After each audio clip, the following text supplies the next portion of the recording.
So we talked last, several weeks ago, and I know these were really close. Typically, we're going to have these, further apart. The next one's in 5 weeks from now.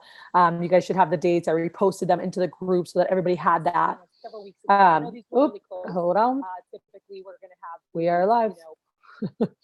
All right. So we talked about several things, and I want to remind you guys about this. One of the things that we mentioned was the learning process, right? And I posted some things while we were at SLC last week, but, not forgetting that when you guys hear something, like you'll hear things tonight, or, when you're in the weekly meetings, you're not learning it, you're becoming familiar with it, and there's a process of like, okay, I know of that concept. Okay. I know, I really feel like I know this. But really when you really know it, it's like when you know how to teach it, when you can re-give that to somebody, like that's when you really know it, is when you've internalized it. And so what are you doing to actually put these things you're quote unquote learning, or at least learning the concepts of, and really getting them from there to confidence and execution, right? And if I said, okay, look, go run an interview, like, are you ready to go? I'm like, hey, go do this. Are you ready to go? Like, time to run training, go. And you're like, oh, I studied it, but do you have the confidence of like, okay, it's time to go do it, and execute it and really be great with that.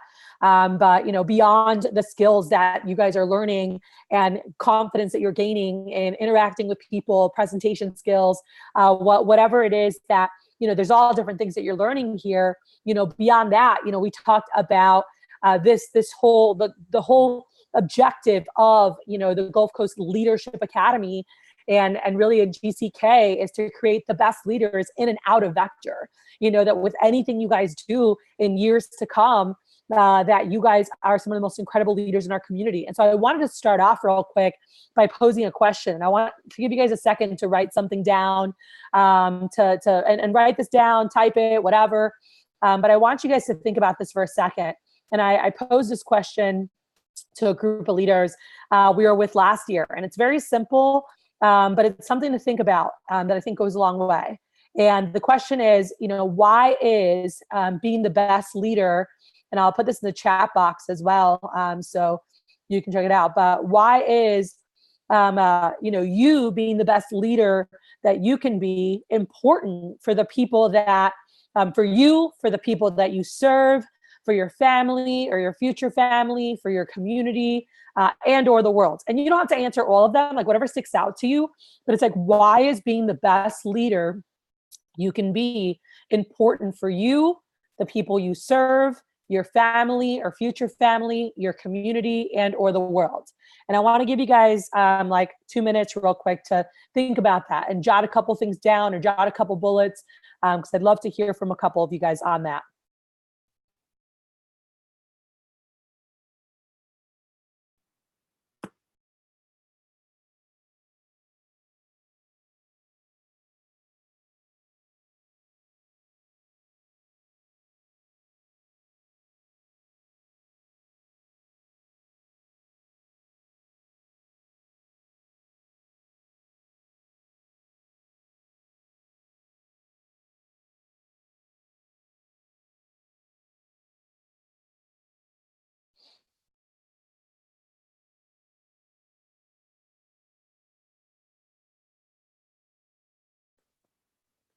All right. Why is being the best leader you can be important for you? Just how you show up and how it's going to help impact you in your future goals and what you want to do. Why does it matter for those that you serve? Why does it matter for your family or your future family, community, like whatever resonates for you, and or the world?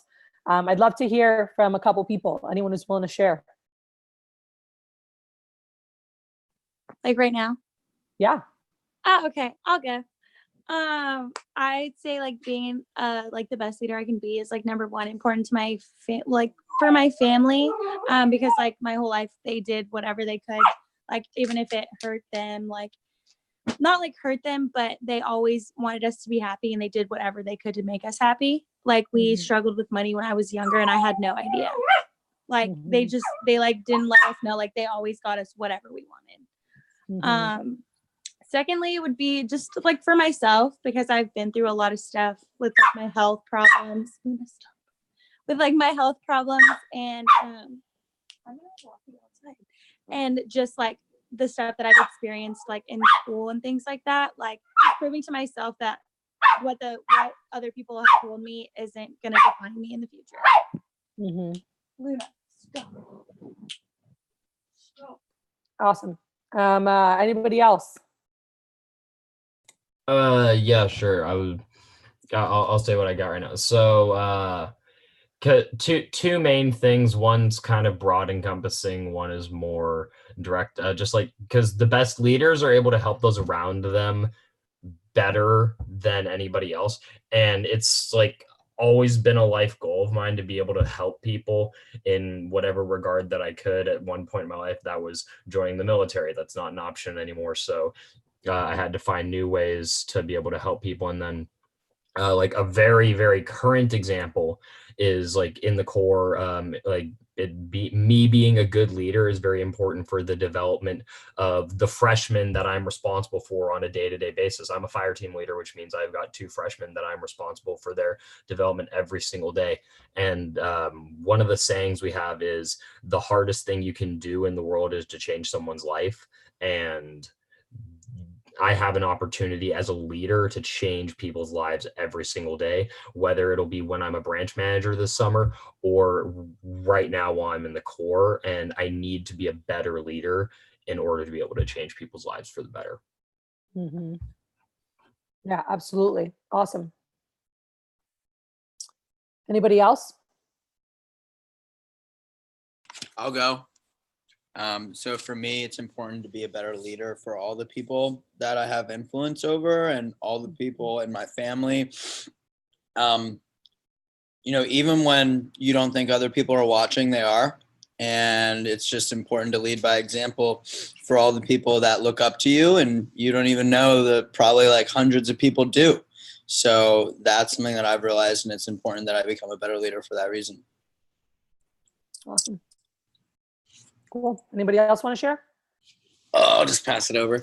So I genuinely just find the most fulfillment by inspiring others to be the best version of themselves. It was something that was talked to me about a lot when my first year in the company, and just got a lot of real self-reflection on who I was and who I wanted to be for other people as well. Mm-hmm. So.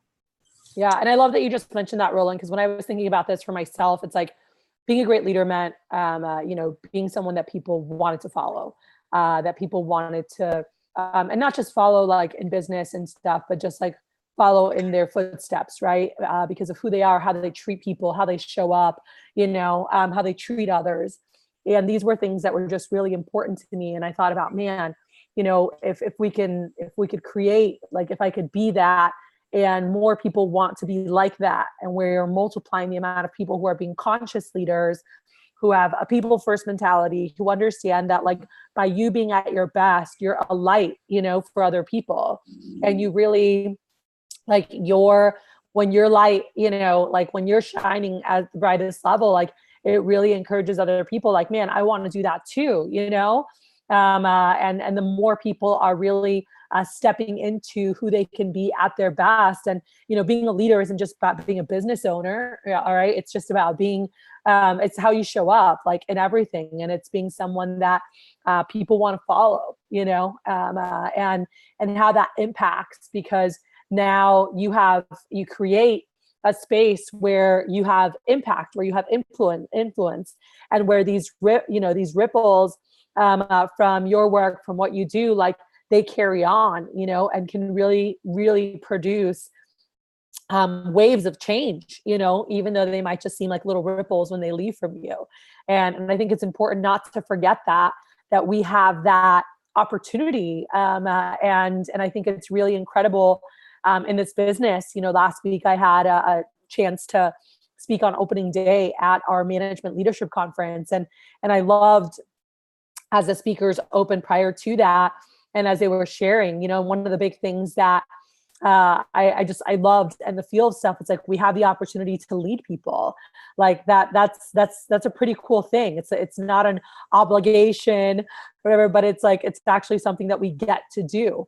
And are we doing that the right way? Are we actually taking ownership of that? How do we carry that forward? I think it's so important. So anyway, I'm glad you brought that up, because I think it's so huge. And one of the goals for me and why I love this, and I love our leadership, and I love seeing people grow and mature as people and be more effective communicators and have more emotional intelligence and be able to guide others differently.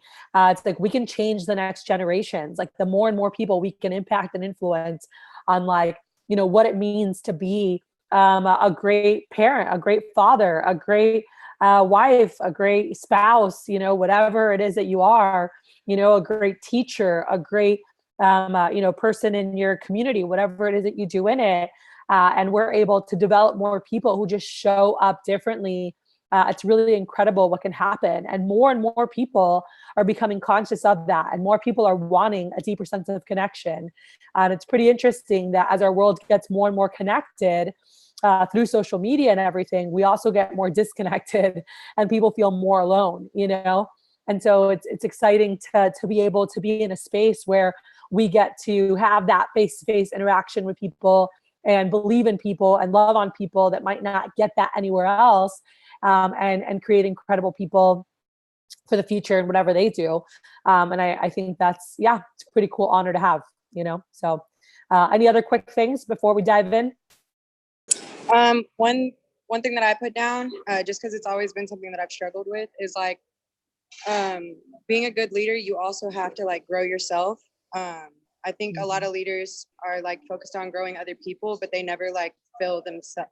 At least that's something that I struggle with. And so I think it's really important to feed yourself, because I mean, you can only give so much before you drain out, and so just like keeping that growth mindset for yourself and other people, I think that's really important. Like, it's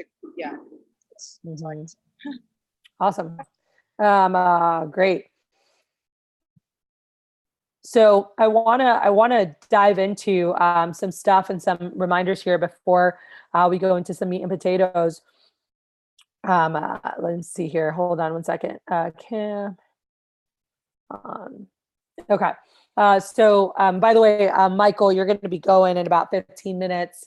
You're going to be calling me as a PR, just so you know.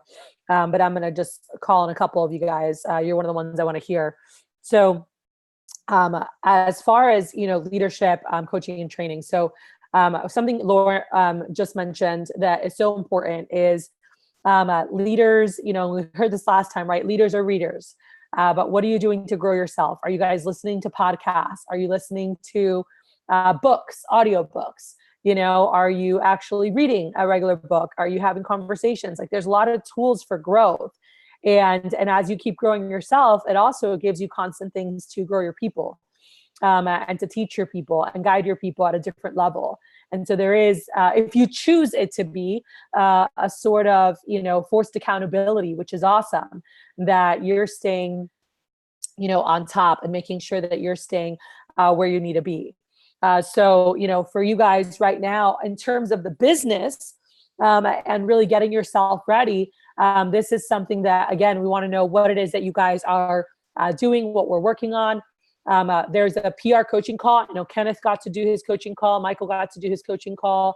I know Hunter got a chance to do his coaching call. And this is something that, for us, we really want to help you guys be at your best. And, Valerie is sitting down to have you do a PR call with her. She's doing it with you, giving you feedback, and really, it's had one of the most consistent shows, period, top level shows, does an incredible job with PR calls. And so she's helping support the division and going through with you guys. I want to make sure that everyone gets a coaching call. So for those who haven't done that yet, you were emailed a link to do that. You were also texted a link to do that. If you can please go on your phone and click the dang link and set it up. That way you're set. And that way you can, we can help you, guide you, and help you get really good at this. All right. And so that's something that we want to make sure that we're helping you guys out with. All right. So we want to have that. The second thing that you guys, we had talked about a couple weeks ago to have for this call, and I've had 0 people email it to me, and I know that things can get busy and we can forget.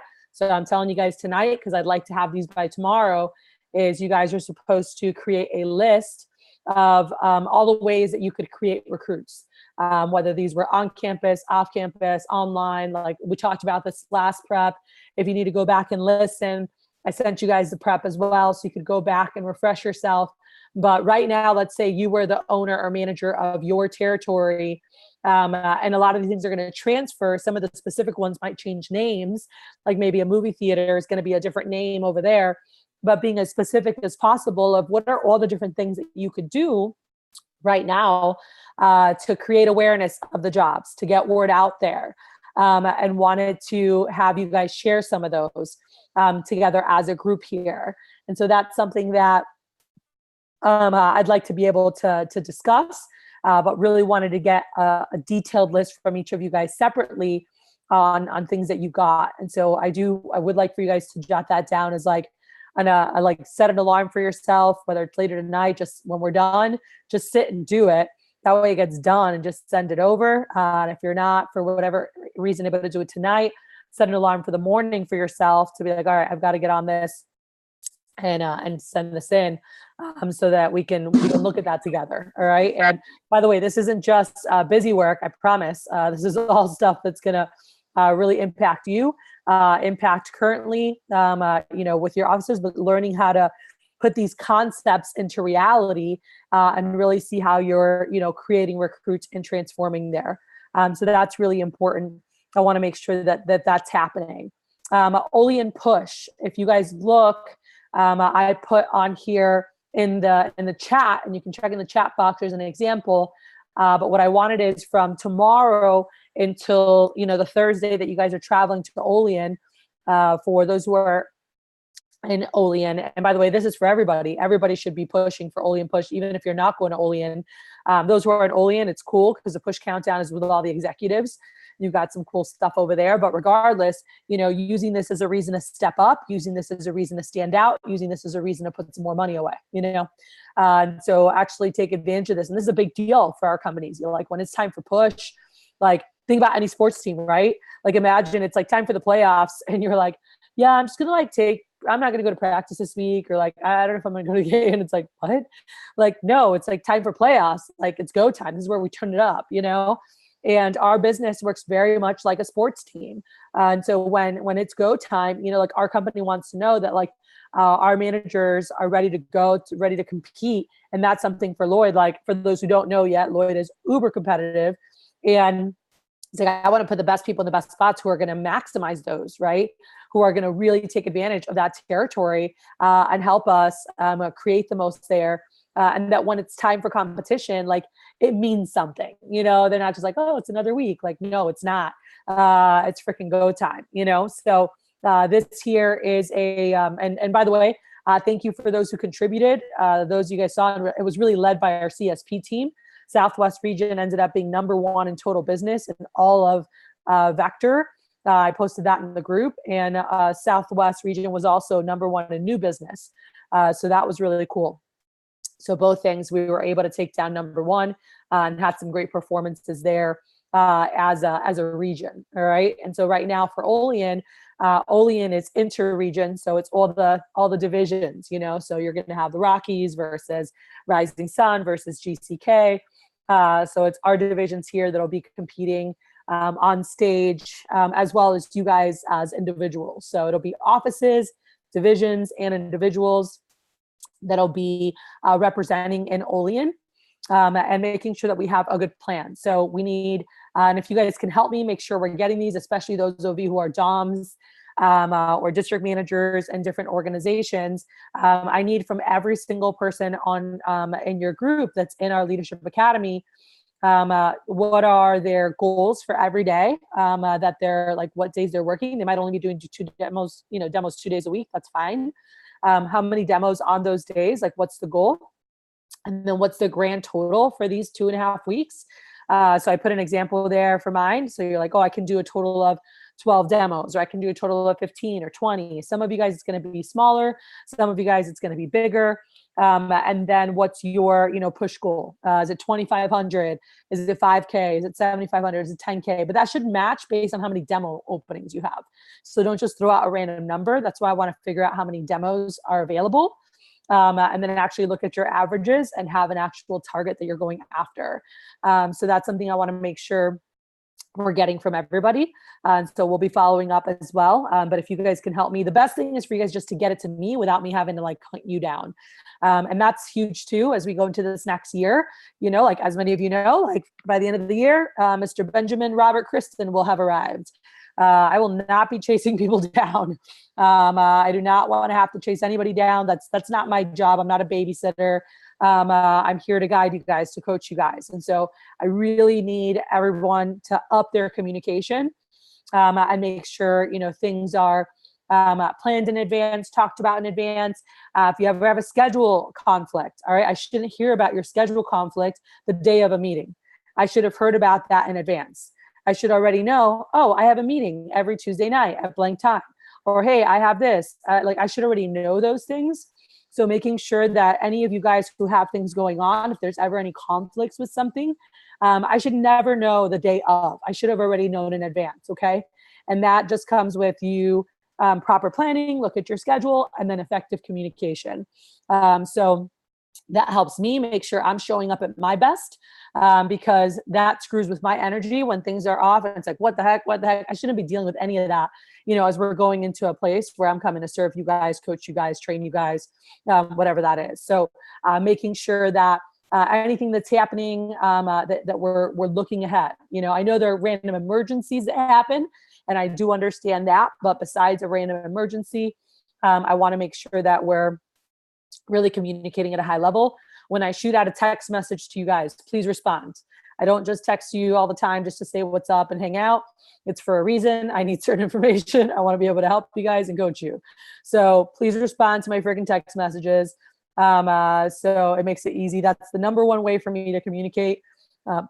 Anytime you guys want to have a phone call, you want to get one-on-one time to dive into something, you guys have full access to me, and you can just text me and say, hey, Kat, when can we catch 20 minutes? And I'll send you a link to my calendar so you can set up a time for us to get time together. Sounds good? So don't be afraid to ask for help. I'm here to have live calls anytime. I'm here to support. I want to see you guys kick some major ass.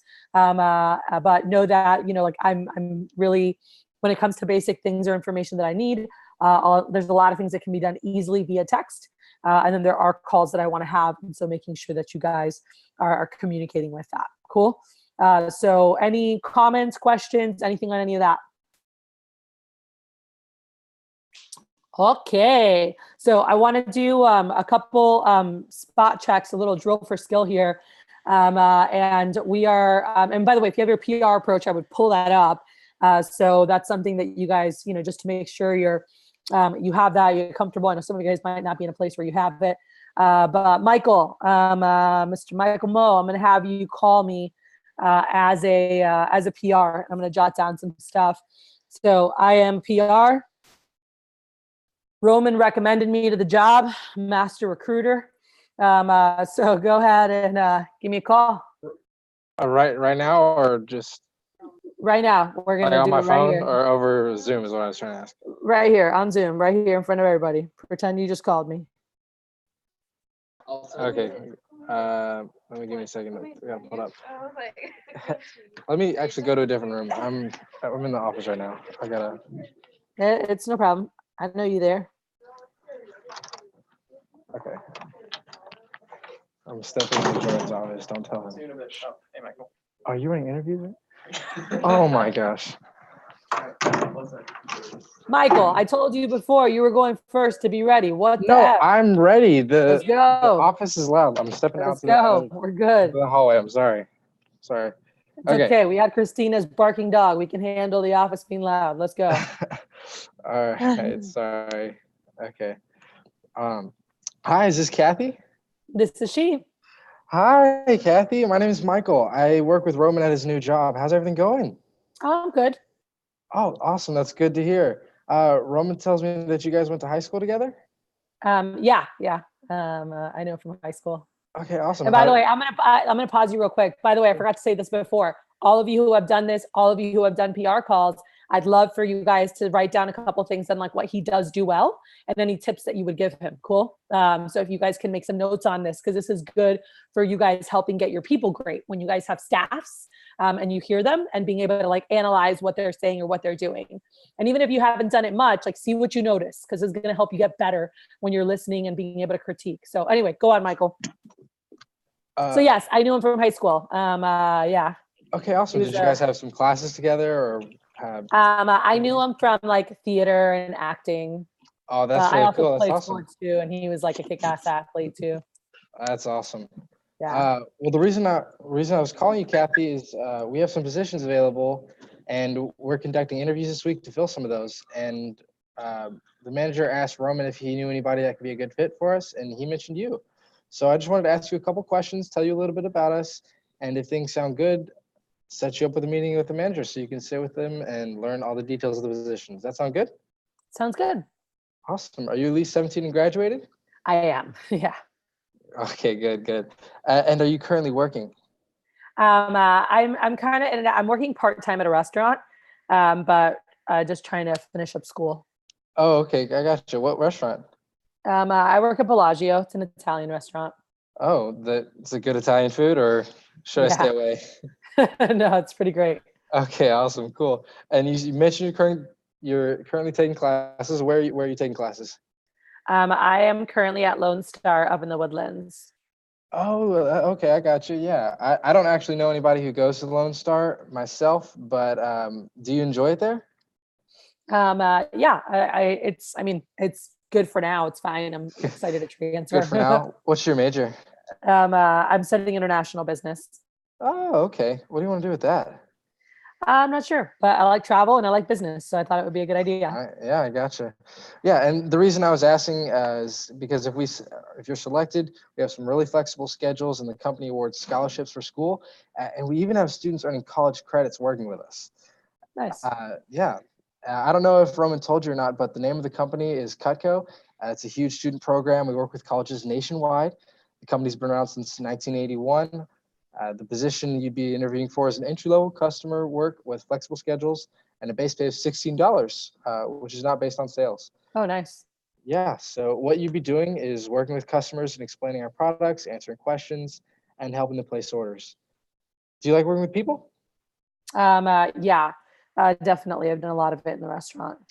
Great. Yeah, I figure, customer service as a waiter or waitress. Mhm.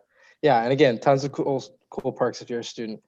Well, listen, you sound great over the phone, and what I'd like to do is invite you in for an interview. That way we can get to know you better, see if you qualify to work with us, and also so you can check us out and make sure the job will be a good fit for you as well. Could you walk me through your school and work schedule for the next couple of days, and we'll see if we can make something work? Yeah. Well, I only work on the weekends. I pick up Okay. shifts. So I don't have work again until actually Thursday. But I do have class tomorrow during the day until like 2. Until 2? Okay, well, actually, we've got a slot open at 3 with Cass that I could squeeze you into. Does that sounds like it'd be a good time based on both of our schedules, right? Yeah, that could work.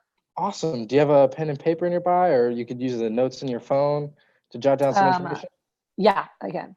Okay, awesome. Cool. So our office address is 5959 Westheimer Road. That's the address. The zip code is 77057. Now, is this a phone that you can text on? Is this your cell number? Yeah, I can. Okay, awesome. And then could I get your email just for it to confirm? Yeah, elevatedkathy@gmail. Okay, awesome. Cool. Yeah, and so again, when you're coming down Westheimer, it'll just be on your right. If you're coming from outside the loop, if you're coming from inside, it'll be on your left. Cool. And now, Kathy, just to check, that interview is 100%. That's a time you could make, right? I'd hate to tell Cass to take time out of her schedule and it not work because of just a simple schedule mismatch. So does that work? Yeah, it does. Perfect. Yeah, you're all set. I might be here when you come in, but if I'm not, just let Cass know you're Roman's friend, and I'm sure things will go great. Good luck in your interview and have a great day. All right, awesome. Thank you. All right, Thank you. cool. All right. Let's hear any feedback from you guys. Yeah, nice job. So any feedback from you guys, and then I can say a couple things.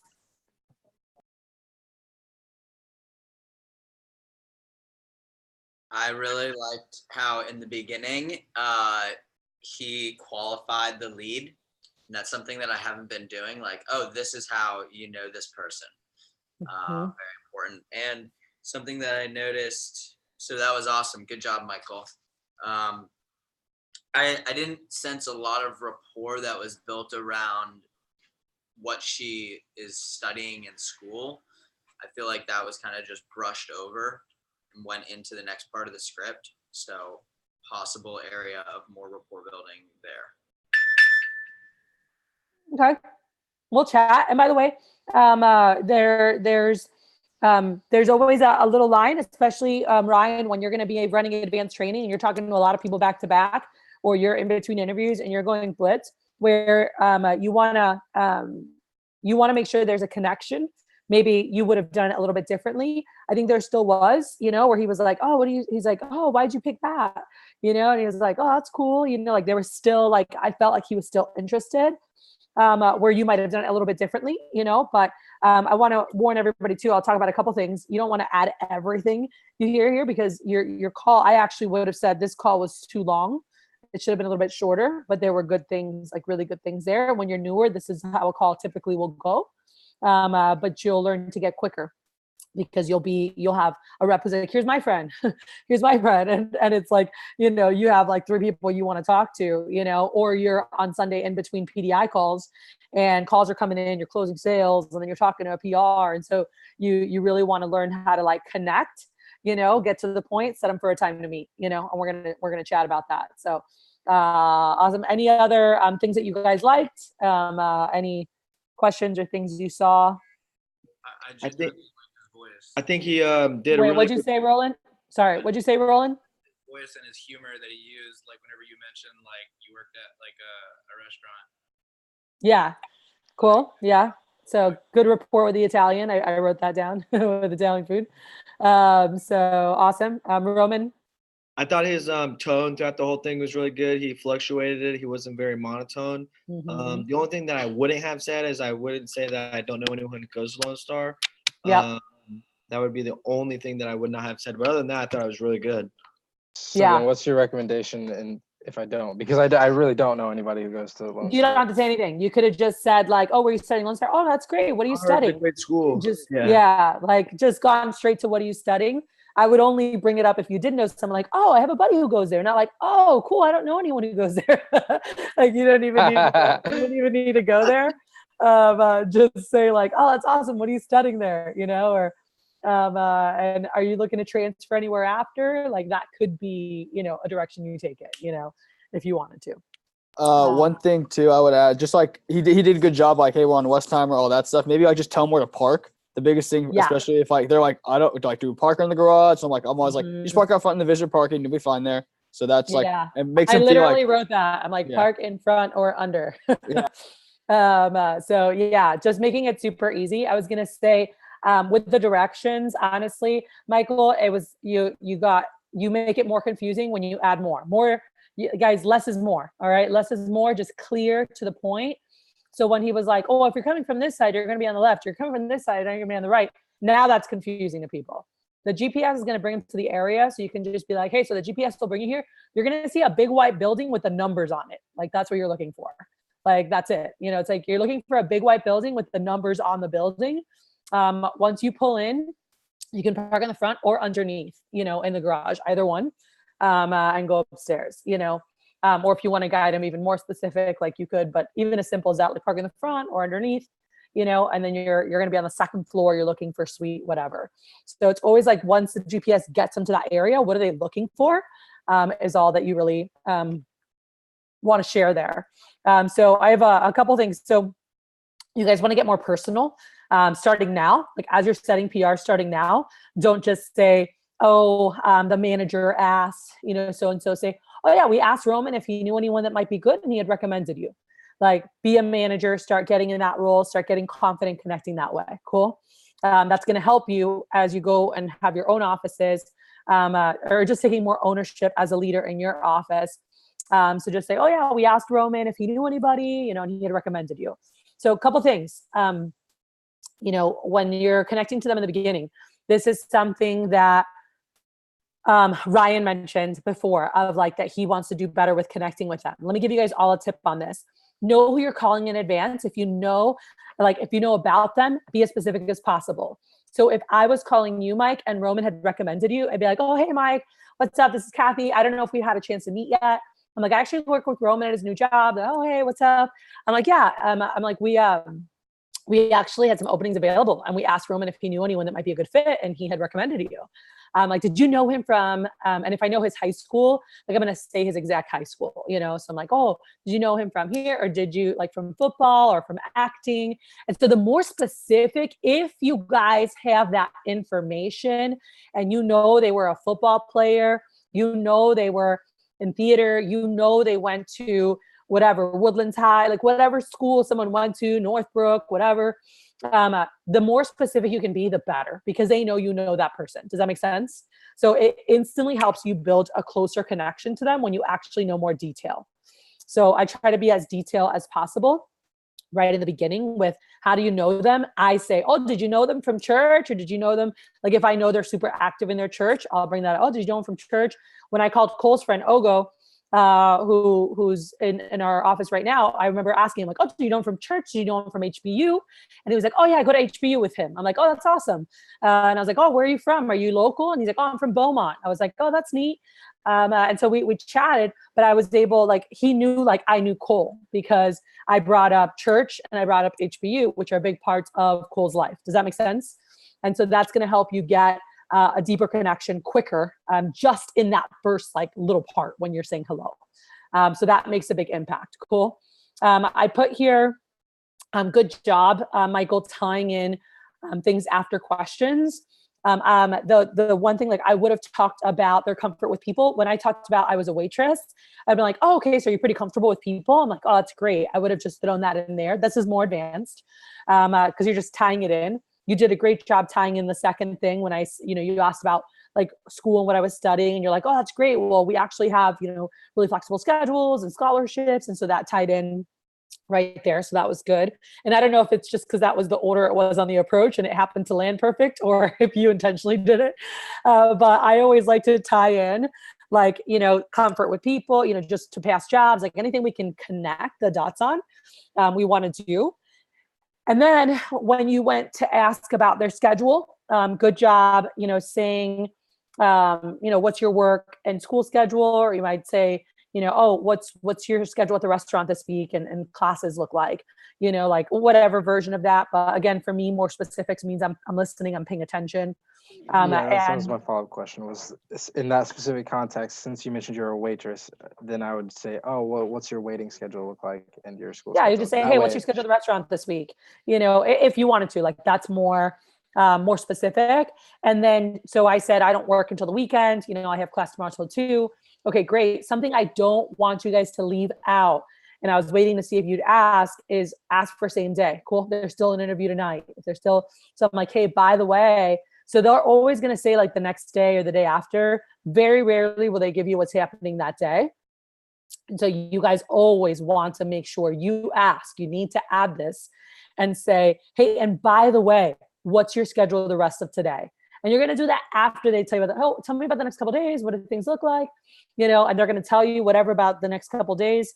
And then you want to add, and by the way, what's your schedule look like the rest of today?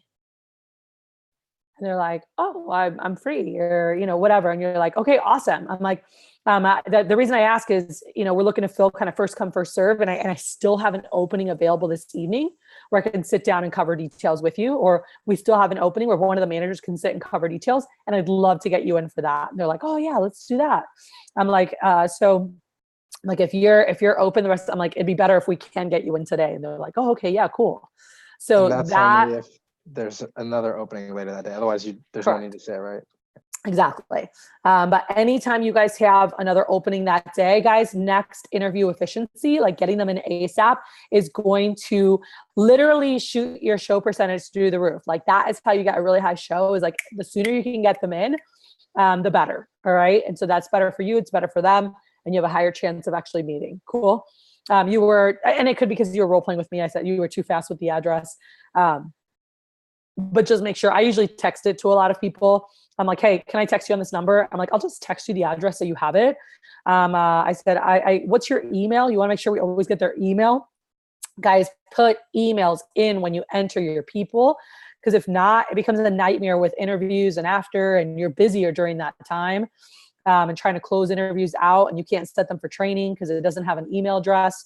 So make sure that when you get it, get their email, and then make it real easy. Like, hey, the GPS is going to bring you here. You're going to see a white building, with the numbers on it, park outside or park here, come upstairs. And we'll be looking forward to meeting you, but again, overall, really great job. So we're going to do one more. Should I just not look and I'm just going to pick one of you guys? Hunter, landed on you. Okay, I'm pulling it up right now because I'm running behind. Let's do it. Am I doing it like role playing with you? Yeah, you can call Michael, or you can call Roman and tell him I recommended him.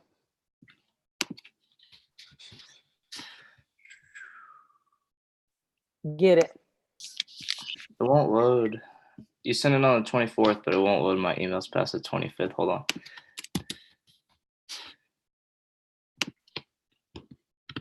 Okay, I found it. We're good.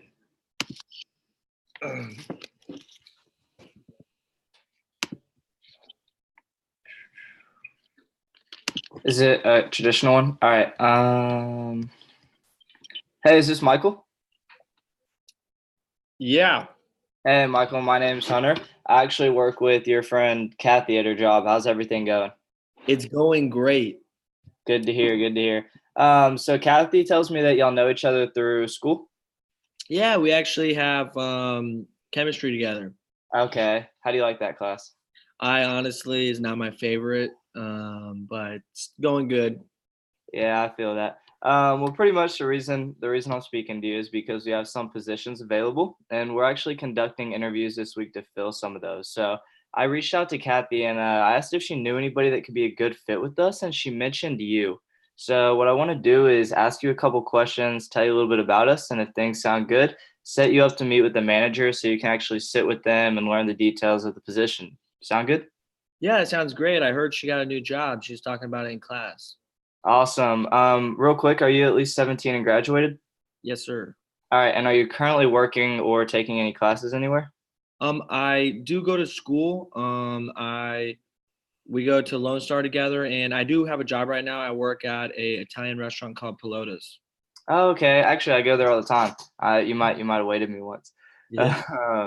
But the reason I ask is actually because we have really flexible schedules. The company awards scholarships for school, and we even have some students earning college credits working with us. So I'm not sure if she told you, but the name of the company is Cutco, and it's a huge student program. We work with colleges nationwide, and the company's been around since 1981. So the position you would be interviewing for is entry-level customer work with flexible schedules and a base pay of $16, which is not based on sales. So what you would actually be doing is working with customers, explaining some products, answering questions, and helping them place orders. Do you like working with people? I love working with people. Great. And then again, there's a bunch of cool perks if you're a student. So tell you what, you sound great over the phone.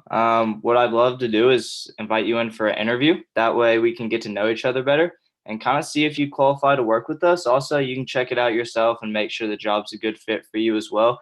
Do you think you could walk me through your school and work schedule for the next couple of days, and we'll see if we can make something work? Yeah, I have class tomorrow until 1 p.m. and then I don't go into work until 6. Okay, cool. Hey, I know this is kind of random, but what's your schedule look like for the rest of the day today? I'm actually free for the rest of today. Okay, well, I'll tell you what. We actually have an interview at 6:30.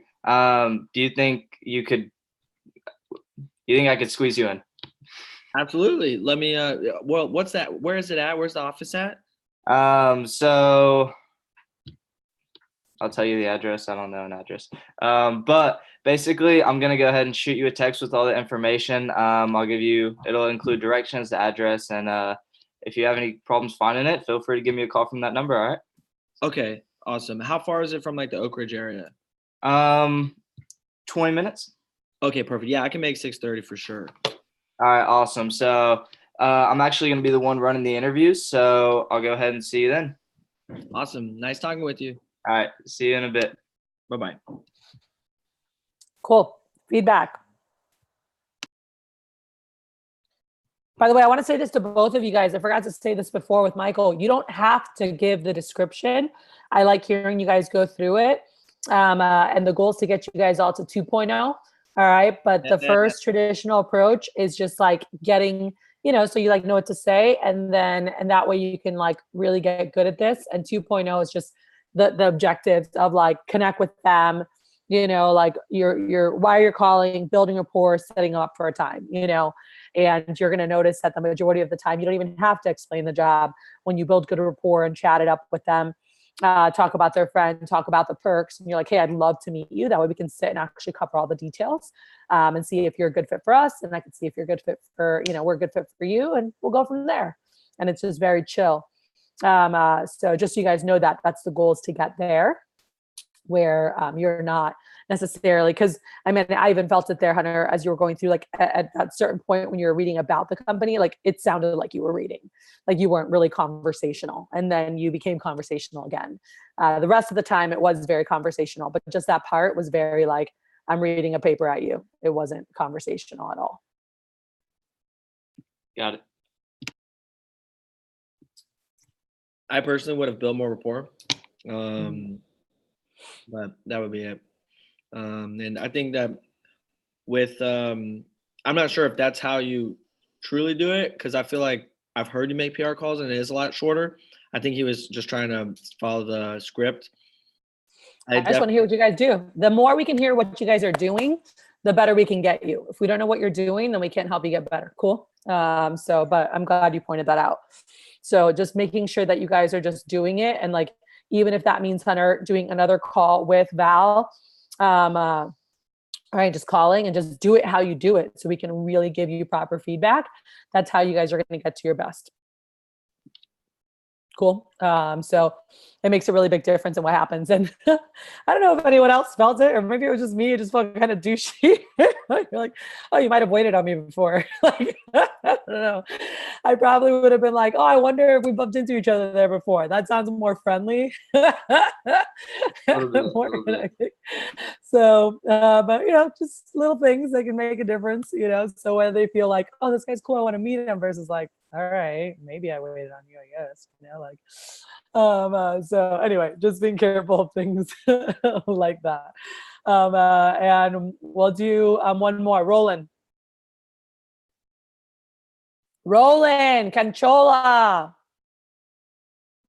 It's me. Oh my gosh. Am I PR calling? Yep. Go ahead and call Kenneth. Okay.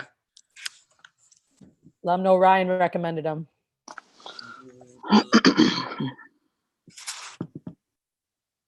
Hey, is this Kenneth? Yes, it is.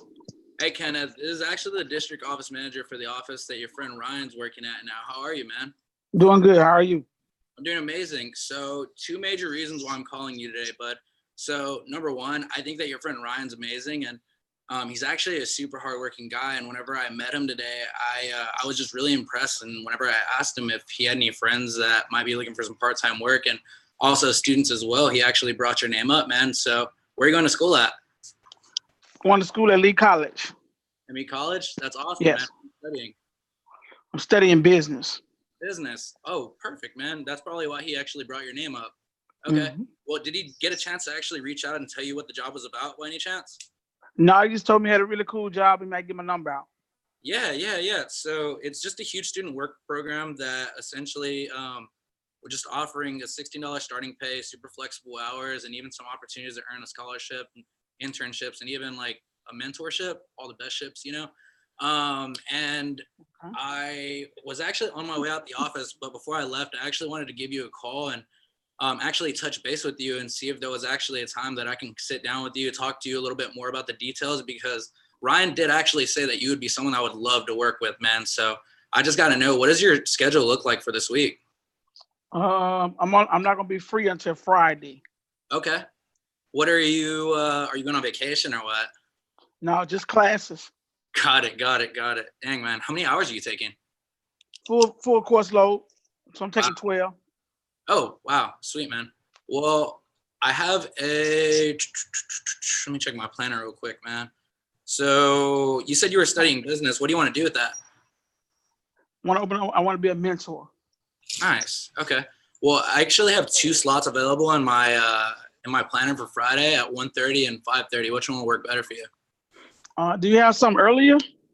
I can totally. Early works for me. Okay, sweet. Are you typically a before 11 or? Before 11. Okay. Can we do 10? Yes. Alrighty. Let's go ahead and put that down. Kenneth, I'm gonna go ahead and put your name in my planner right now. All Okay. I'll do is just go ahead and send me over your email address to my phone. I'm gonna just shoot you over a text message on like where we're located. Do you know where Hooters is located, by the way? Yes. Don't worry, we're not gonna be having you like walking around in little booty shorts or anything like that. But we are located to the office complex to the left of it. Just to kind of give you a idea where we're located. But I'll just shoot you over all the info right now. All right. Okay. All right, Kenneth. Well, I'll see you on Friday at 10. See you on Friday. All right. All right, feedback from our vets. One thing I would have done is have him walk through his class schedule, because 12 hours, that's like 2 or 3 classes a day. So it's, right. You know, college students feel like they're busy, or people in general feel like they're busy and they're really not, if that makes sense. Yep. That was a number one thing I wrote down. Any other feedback from our vets? I liked how he was very playful with it. Mm-hmm. It goes with his personality, and I think that goes really deep into, if you were like a tight ass on the phone and then they get there and you're like, oh, it's like they're gonna be like, this isn't what I was expecting. Right. Mm-hmm. So, I like having fun with people on the phone, and I think that he did a great job with that. For sure. And that's huge, guys. You're going to put your personality, like, are they meeting the same person when they get there? Are they being trained and working with that person? So definitely, I definitely want that you tied your personality into it and had some fun there. One of the things that, by the way, you guys can all do is get good at when someone says, I'm not available till the weekend, or I'm not available to whatever, because they're thinking the week is for school, you know, and then I'll worry about other stuff. Is you can also let them know, well, hey, I'm actually looking to make decisions by Wednesday, or I'm looking to make decisions by Thursday, you know, whatever is the day before you're going to have training. And I'm like, so I'd love to see if we could find just a quick opening in your schedule. I'm like, it'll take like 30 minutes tops for us to like go through the details. That way you can get a good feel for everything. And we'll go from there, you know. I'm like, but it won't take long at all. I'm like, what's your class schedule like tomorrow? What does it look like, you know, next day? And today, do you have classes later on tonight? Because especially, by the way, guys, if it's a sharp PR, this is where you can book them for any freaking time that they can meet. You know, like, it doesn't have to be at a certain interview time. If you've got a sharp PR you want to meet with, meet them later that night at, you know, Wendy's. Like, it doesn't matter. Or at Starbucks, and say, hey, I could actually meet you at the office, or I can meet you at Starbucks later on tonight, that we can just sit real quick, meet, and just, you know, go from there. If things work out, then we'd have you in training on Friday. But definitely would love to meet you and discuss details prior. You know, so just getting good at that, like really becoming a recruiter. We got to dive in. We got to meet them beforehand. No way in hell am I offering Friday. That's not happening. Like, I have training. So I want to meet them before we have training. So that's what I want to do. Sounds good? Yes. Cool. Any other questions from you guys with the PR approach? So you hinted on it, but just making sure, like, so basically the whole section, like where it's like not sure if blank told you about the job, to like that, just that whole bit, you don't have to say that unless they ask, right? Like if you build enough rapport with them, and then you just go straight from talking about like, you know, their classes, all of that, college credit, and then you can go straight into what I'd like to do is invite you in for an interview and just skip the whole explaining the job. Like Right. The explaining the job of like, oh, so the name of our company is Vector. We did it like that paragraph. Yeah, you can skip that most of the time. You know, so you don't want to skip the beginning when you're like, oh yeah, she said she knew you from wherever. Like the more no. Just the job description. Yeah, the more detailed you can be in the beginning, the better. Connect with them, put your personality. Like that's the main thing, is like building rapport through like, oh, where are they going to school? Do they work anywhere? Oh, I bet you love, you know, like, do you enjoy working with people? Or I mean, at least you've gotten pretty good at it, you know, working for 3 years in the restaurant. Like, oh yeah, I'm like, that's cool. And you can share any, you know, stories of yours, like if you've done it yourself, or be like, oh yeah, my buddy waited tables. Be like, kind of a love-hate relationship. Be like, good days, bad days. And they're like, oh yeah, but chatting through those things definitely makes an impact, you know, because they see you as a real person. This is not somebody who applied online, you know, through Career Builder or whatever, looking for work. This is somebody that we reached out to, that their friend recommended them. And so the more like authentic and like a real person you sound, the better. They feel more comfortable, and they're going to feel more comfortable meeting you. And that's the goal. It's not necessarily like, do you want to come apply for our job? Because they don't even know what the job is yet, you know, but it's more like, oh, this guy Ryan sounds super cool. My buddy works there. Like, I'd love to meet him. And that's more of your objective, is like, are you building rapport in a way where this person is like, oh, this sounds like someone I'd like to meet, you know, and hey, we'll learn about my buddy's job and see if it's a good fit. Right. And so that's more of the feel of it. So just so you guys understand that. Cool. That makes sense. So this is not something you have to be like, oh, perfect professional. Like when I remember when Lorena started, and Lorena is who trained Valerie. Lorena worked with me since 2012. And I remember when she first started, I was like, you got to fire her, man. Her numbers were horrible. And I remember sitting down with her, and you guys will see this. And she was just very robotic. It was very professional. But she was just like, hi, how are you? Oh yeah, your friend had recommended you for a job, and it told us to give you a call, you know, and da da da da. And it was very like, you know, she was like at a law office answering a front telephone line, right? And I remember recording her as she was doing this. And afterwards, I said, listen to yourself.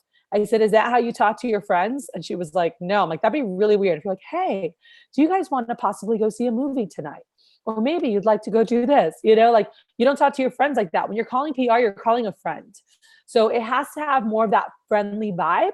And you're not like super buddy, like, you know, Roland is definitely more like, hey, what's up? You know, it can be more so like, that's how he is. Like, that's not me, but it's very personable. And I'm like, oh yeah, so did this. And we're like connecting, building rapport. But it's more like a friend talking to a friend. You know, like it has that vibe where it's a little friendlier. To the more friendlier side than to the I'm calling from a law office, or like you had called and I'm calling about your application. Like, we're not calling about their application. We're calling because their friend works here, said they were great, you know, said they might be a good fit, and we'd love to meet and just, you know, see if it might be a good fit or not. So that's what I want to make sure you guys understand, is the mindset behind that. So any other tips or keys from Roman or any of the vets who have done this before we move on? Eh? Oh, you said thumbs up. All right, cool. All right. So we have, I want to tell you guys a little bit real quick about our first guest, Eileen, and really want you guys to be, you know, ready and really thinking about any questions or thoughts that come your way. Like I said, this is somebody who, she's been an incredible mentor in my life for some years. And then she became a really close friend of mine, and somebody that I still go to for counsel, and we bounce a lot of things off each other. I do a lot of energy work with her. She's an incredible healer, and just getting your energy straight with whatever, you know, you're going through. And just so you guys know a little bit more about her, before she comes on.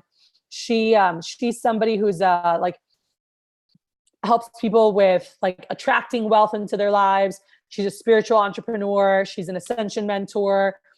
She's a speaker. She's an author. When I first met her years ago, she was she had a formal practice as a psychologist. And she had over 17 years of experience as a marriage and family therapist, right? And so this is what she was doing. And so I met her through friends, and she was like their family counselor. And she had done a lot of work with me, like when I was first years ago, looking at, possibility of getting married, and just like really looking at work, and where I was at and how I showed up. And I've watched her, through the years really transform from that space. And I asked him, like, why did you shift and leave, stopped her formal practice as a psychologist and therapist, because she felt like such more deeply connected to people and to purpose and to so much that could be done. And within psychology, there's so many like rules and regulations as to how you practice and what you do. And the thing that I always loved about her from when I first met her is that she had this connection like with a higher power that was just nuts, like just very intuitive, with energies, with healing. Like she sees, feels a lot of what's going on. Is just so authentic and so pure. And I could tell, and she had this amazing culmination of like business know-how, psychology know-how, and psychology know-how. And then she had this like spiritual realm that was really strong along outside of just a church spiritual, because she was someone who grew up very strong in her faith, but also understood like, numbers and, like all the sun, moon, stars, and all the astrology, and how everything just came together, and how it impacted us, how it affected us. And so this was something that just kind of blew my mind, how she was able to like kind of marry all these things, and really in a deeper sense of understanding as to, who she is, but who others are. And she can tell a lot from that. And I think through the past, close to a decade now of working with so many different entrepreneurs, decided to really like niche down and start working more and more with entrepreneurs and helping them achieve, at their highest levels, and really understanding that there's so much of what stops us is in our mind, so much of what keeps us from being all that we can be, like our thoughts, our old patterns. And obviously she's seen this over and over and over again, through doing work and counseling people. But she's really gotten an incredible grasp on this, and as I was chatting with her, because I was like, oh my gosh, we could go so many, different ways with this. All right. And I had spoken to her about this. She had mentioned before, she's like, I love talking about entrepreneurship. I love talking about, thoughts that get in the way. And I love talking about, spiritual things. I love talking about crystals, and we narrowed it down. And I said, one of the things that her and I've been talking a lot about lately has been just the power of like thoughts and just self-talk, how it affects our performance, where it came from, meditation, visualization, the impacts on, I've been learning a lot about neuroscience and the impacts of, that, how that all comes together, and just like how much our thoughts navigate where we go, what we do, what decisions we make, like all of that is there, and how everything starts with a thought. And it's so wild because even our worst relationships, our best relationships, like everything starts with a thought, and it's like a small thought. And then it starts growing, and it builds, and little thoughts, little things in our minds, they start building, they start growing, and they develop, and these things, I always, joke around, but I'm like, it's like having like a little, pebble, or having a little, you start with a small, so like it's going to snowball and it gets really big. But what are you doing to really hone in and be aware of what thoughts are popping up and what's happening? So we're going to be focusing a lot on that and thought mastery. But if there are other things that you're curious about with their journey, with transition, definitely, want to have you guys be able to ask that as well. So she's jumping on now. She was trying to jump on. So anyway, so she is, psychologist, speaker, writer. I mean, so many different aspects of her. You can go to her website and check more out. But I'd say, overall and biggest thing for me is just such a beautiful soul and somebody that I really love and admire, respect, and I'm excited to continue, growing with and learning from. So hopefully she'll be able to jump on here. She was having trouble getting on, so she just texted me. She's like, okay, I'm trying to jump on. So she'll be on here in a minute. It's pretty amazing all that we can do now with access to the internet from people all over. I do want to remind this for those who jumped on late. In the chat, I posted an example, and I want to make sure you guys check there. I do need push goals for these next 2 weeks during the Olean push, like days, grand total of demos, and then your actual push goal. So you guys can, send that over to me. So I know what's happening over these next 2 weeks. And then I also need the list of what are all the different ways that you can get recruits. All right. And so you guys making sure that you're typing that up and getting that over to me as well. So while we, thank you, Mr. Rushing, for joining us. I also extended this to the events team if they wanted to jump on and listen in, which I know she'll be jumping on here in a moment. But while we wait for her, let's shoot some ideas over. I want to share some thoughts and ideas on the different recruiting methods, different ways that you could get the word out that we started talking about last time and told you guys to have prepared for here. So I'd love. If they're passive or active. It doesn't matter if they're passive or active. So let's do it. So each of you guys could share one thing and keep going, let other people have turns and keep adding to it. So let's roll. So one way would be going to like Subways, Taco Bells, and other restaurants or fast food places and asking if you could put up a flyer that has tabs on it. That's one possible passive way of recruiting. Awesome. Perfect, Ryan. Got us right to here.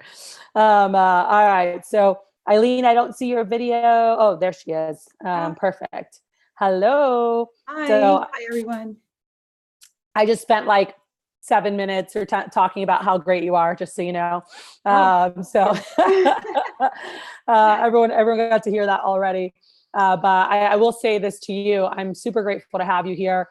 You've been someone who's been just such a beautiful light in my life and in the lives of so many people that I personally know, and I've seen the impact you've already had. And I'm so excited to see what you're doing in this world and really transitioning from your traditional, psychology that you did for so many years, almost 2 decades, and transitioning now to a higher purpose of utilizing that, those skills that you have, the knowledge that you have, the wisdom and the experience, and being able to help people transcend on a deeper level, spiritually on so many different levels. So anyway, super stoked to have you here with us. Thank you. And Thank excited you, for these guys to get to learn from you. So if you could give a brief, I know I was giving a little bit of background on your professional career. That would be awesome, just to start off there. So as an entrepreneur, I did a lot of work. I started with my dad in the family business. So selling 20 pools a year to selling 30, 40 pools a month is where I started my entrepreneurship. And I understood how important it was for me to feel that freedom and that independence to create and to be able to make money without feeling the limitations that a 9-to-5 job was going to give me. So after doing the family business, for me was important to continue in my career, my path, going into family therapy. And so I was never one to work for a clinic or a center. For me, it was important to start my private practice right away.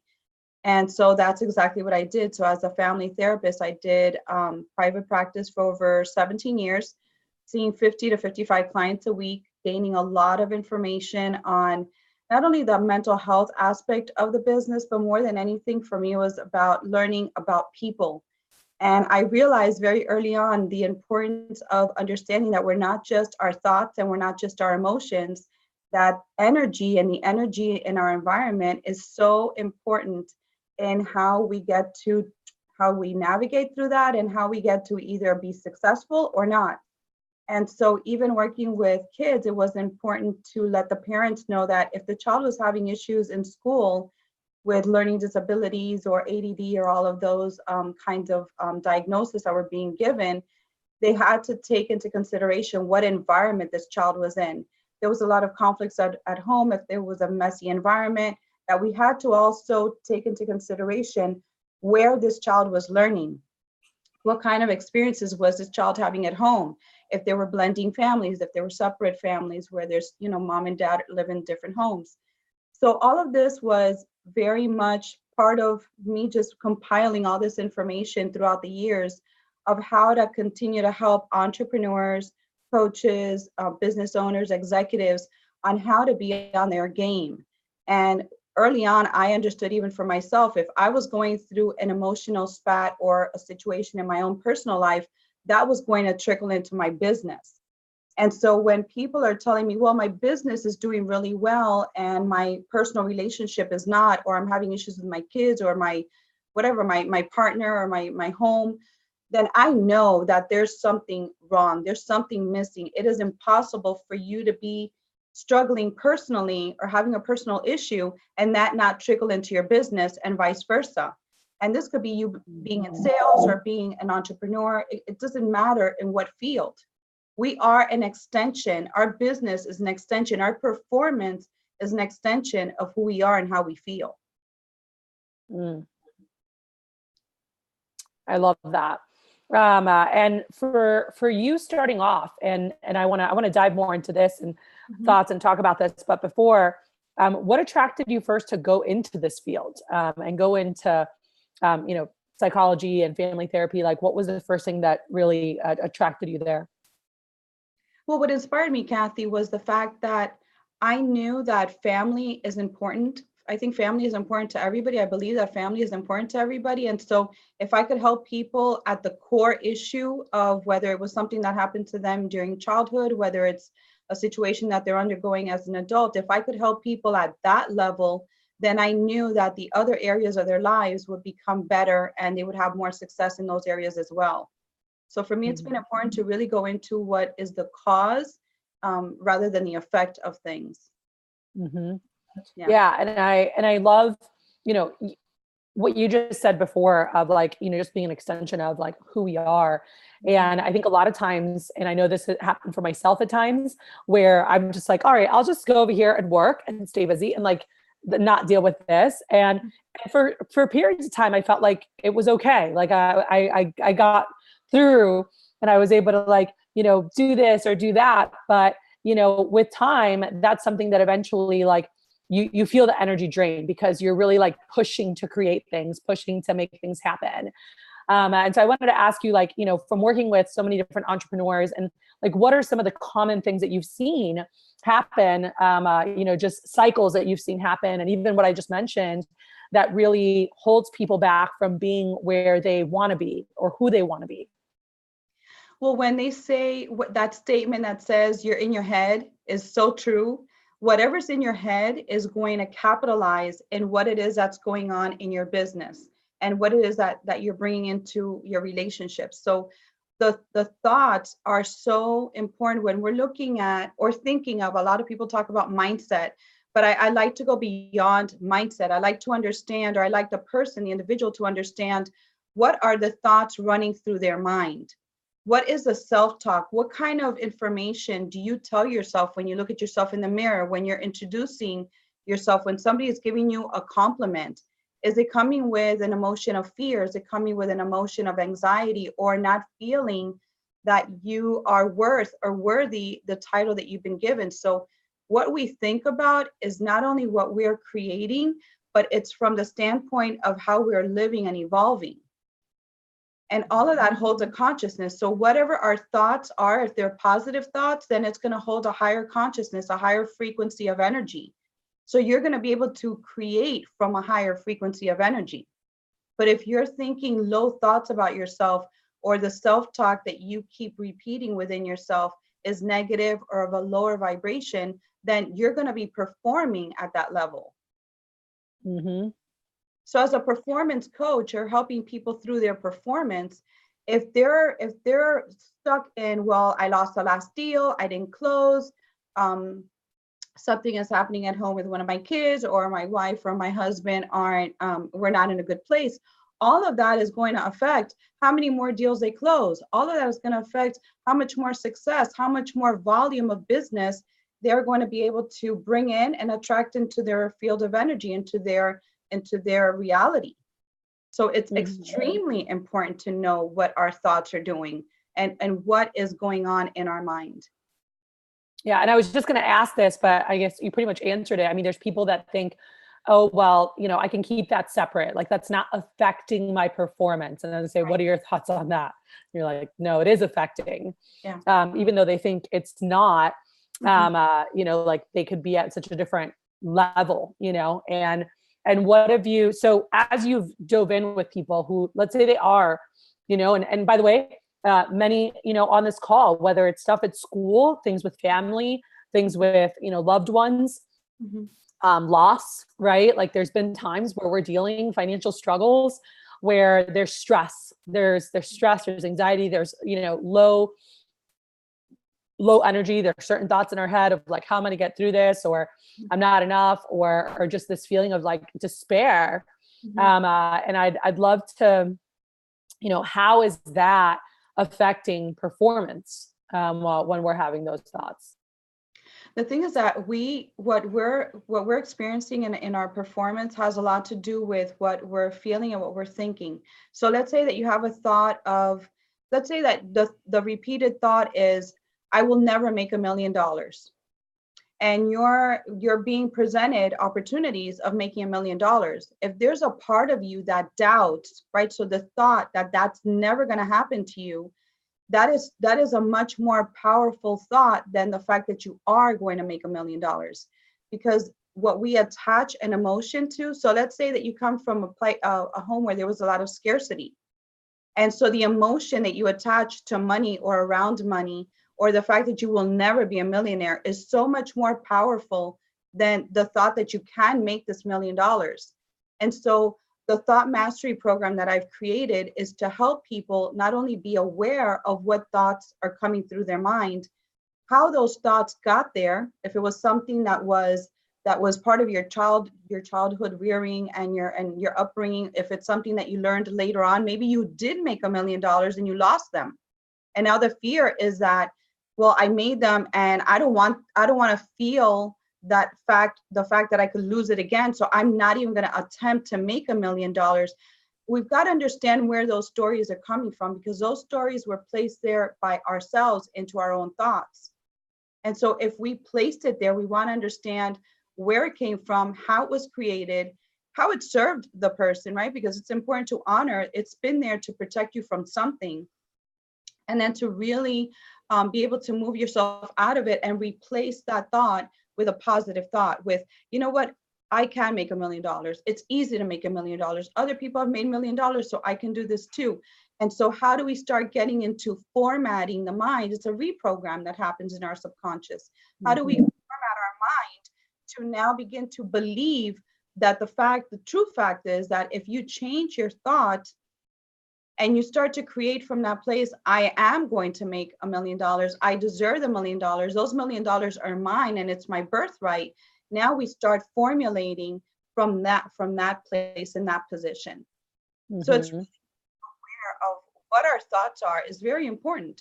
We're not aware a lot of times because we're just doing, and we're not taking a moment to just pause and figure out, why am I thinking that way? Why am I acting this way? Where else have I acted this way? Where's this coming from? And to be attentive to what emotions we're placing to it. Mm-hmm. Yeah. And you just started talking about, and I want to dive into that here in a moment, with reprogramming, in that process. But before that, how do you, I guess the last question I have on this topic of like just these thoughts that we have, like how do they affect, like how people are navigating their daily life, like day by day choices and everything? Like, how do you feel those like old, we'll call them negative thoughts, or just thoughts that just don't serve us, like, and that are still in there, that haven't been phased, that haven't been dealt with, that we haven't identified, right? There hasn't been awareness around them. Because some people, and what I've noticed is, and even for me, there were certain things where it's like, oh, this is the way I am, and it had been programmed from so early on that it felt like this is just part of me. Like, this is just the way I am. I have a little bit more attitude. I'm a little more explosive. Like, there were things from being younger that I just thought was the way it was. And it wasn't until my mid-20s, that I realized, like, wait, I could actually be different, because I really felt like this is just how I was. And so there's so many individuals that have these, old patterns, old thoughts, all things that are in there that they might not even be aware that are there. And how do you feel like that, trying to think of what I'm asking, but like, just things that haven't been dealt with, like how that affects us day to day. It affects us all the time. And the reality is that what's in our unconscious, right? So these are blocked memories, is what's in our unconscious mind, or things, traumatic experiences, things that we don't really recall. A lot of times the transitioning to a new school, to a new home, a lot of those things from our childhood are in our unconscious mind. So understanding that not all the thoughts in our mind are going to make sense to us. Just because we don't recall an event doesn't mean that it didn't happen or that we didn't presence it. It just means that it's in our unconscious mind. So understanding that it doesn't have to make sense. And when we start getting rid of our logical thinking, or this idea that if it's not logical, or if it doesn't make sense to us, then we don't have to deal with it. That's very erroneous thinking, because we do want to think about it. We do want to understand that if it's going through your mind, even if it's for a glimpse of a second, if it's going through your mind, it's a matter that needs to be attended to. It's a matter that you want to take into consideration. You can't dismiss it. So I'm going to give you an example. Somebody who, for example, doesn't, they don't want to go to school, right? They don't want to go to college. They decided, you know what, school is not for me. My experiences in school have always been very bad. And so when I have a conversation with that person, I'm going to ask them, well, let's talk about the experiences that were so bad. Well, I don't recall. I don't really know. I just know that I don't want to go to school anymore because I never liked school. School's not for me. And then we find out, as we do a little bit of work, that that person was very traumatized, bullied very early on. And of course, they're going to reject school and anything having to do with education or going to school.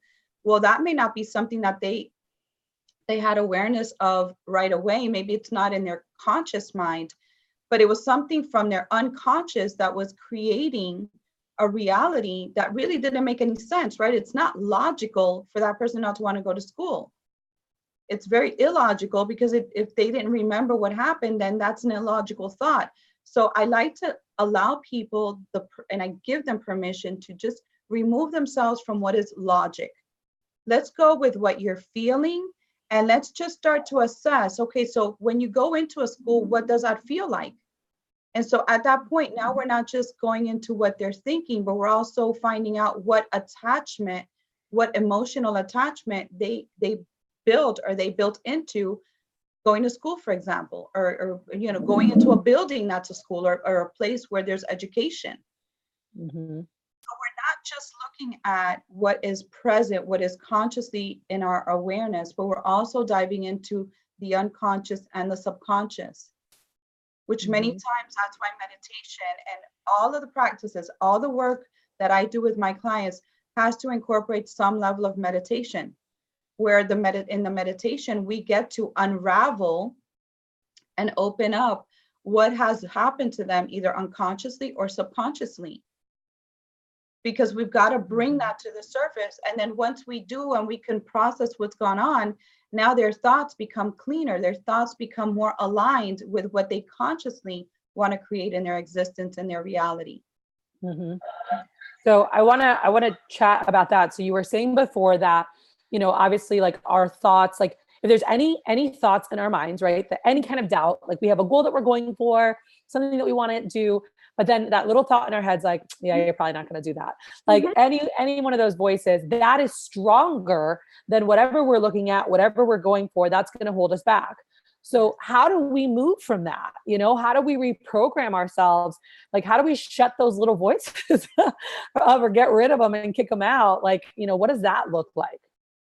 That's a great question, Kathy. So the emotion, so instead of that emotion of anxiety and fear and panic, right, which is usually, that's why I said that the negative thoughts are so much more powerful, because they come with this attachment to this negative emotion that we have felt in the past. And a lot of times our history and the experiences we've had in our past are the ones that dictate whether we're going to take the dive or do something in our future. But then we go into the possibility or the opportunity, I like to call it, when those emotions, so let's think that everything is true. So at the same time that we think that something terrible can be happening to us, something really good can be happening as well. And so it's really us making a conscious decision. Well, if I take that leap of faith, right? If I take that opportunity, these are the negatives, right? These are the deterrents that can happen, which is usually where we go first, right? We're in a society where we are programmed to look at what's the worst that can happen? What's the worst case scenario? Tell me about, you know, if you do that, what is a negative aspect of doing it that way? So at the same time, that is our truth. The opposite is true also. And that's where it becomes so masterful, when you can go into, oh, okay, yeah, I could lose $1 million, but I could make $1 million and maybe make $10 million.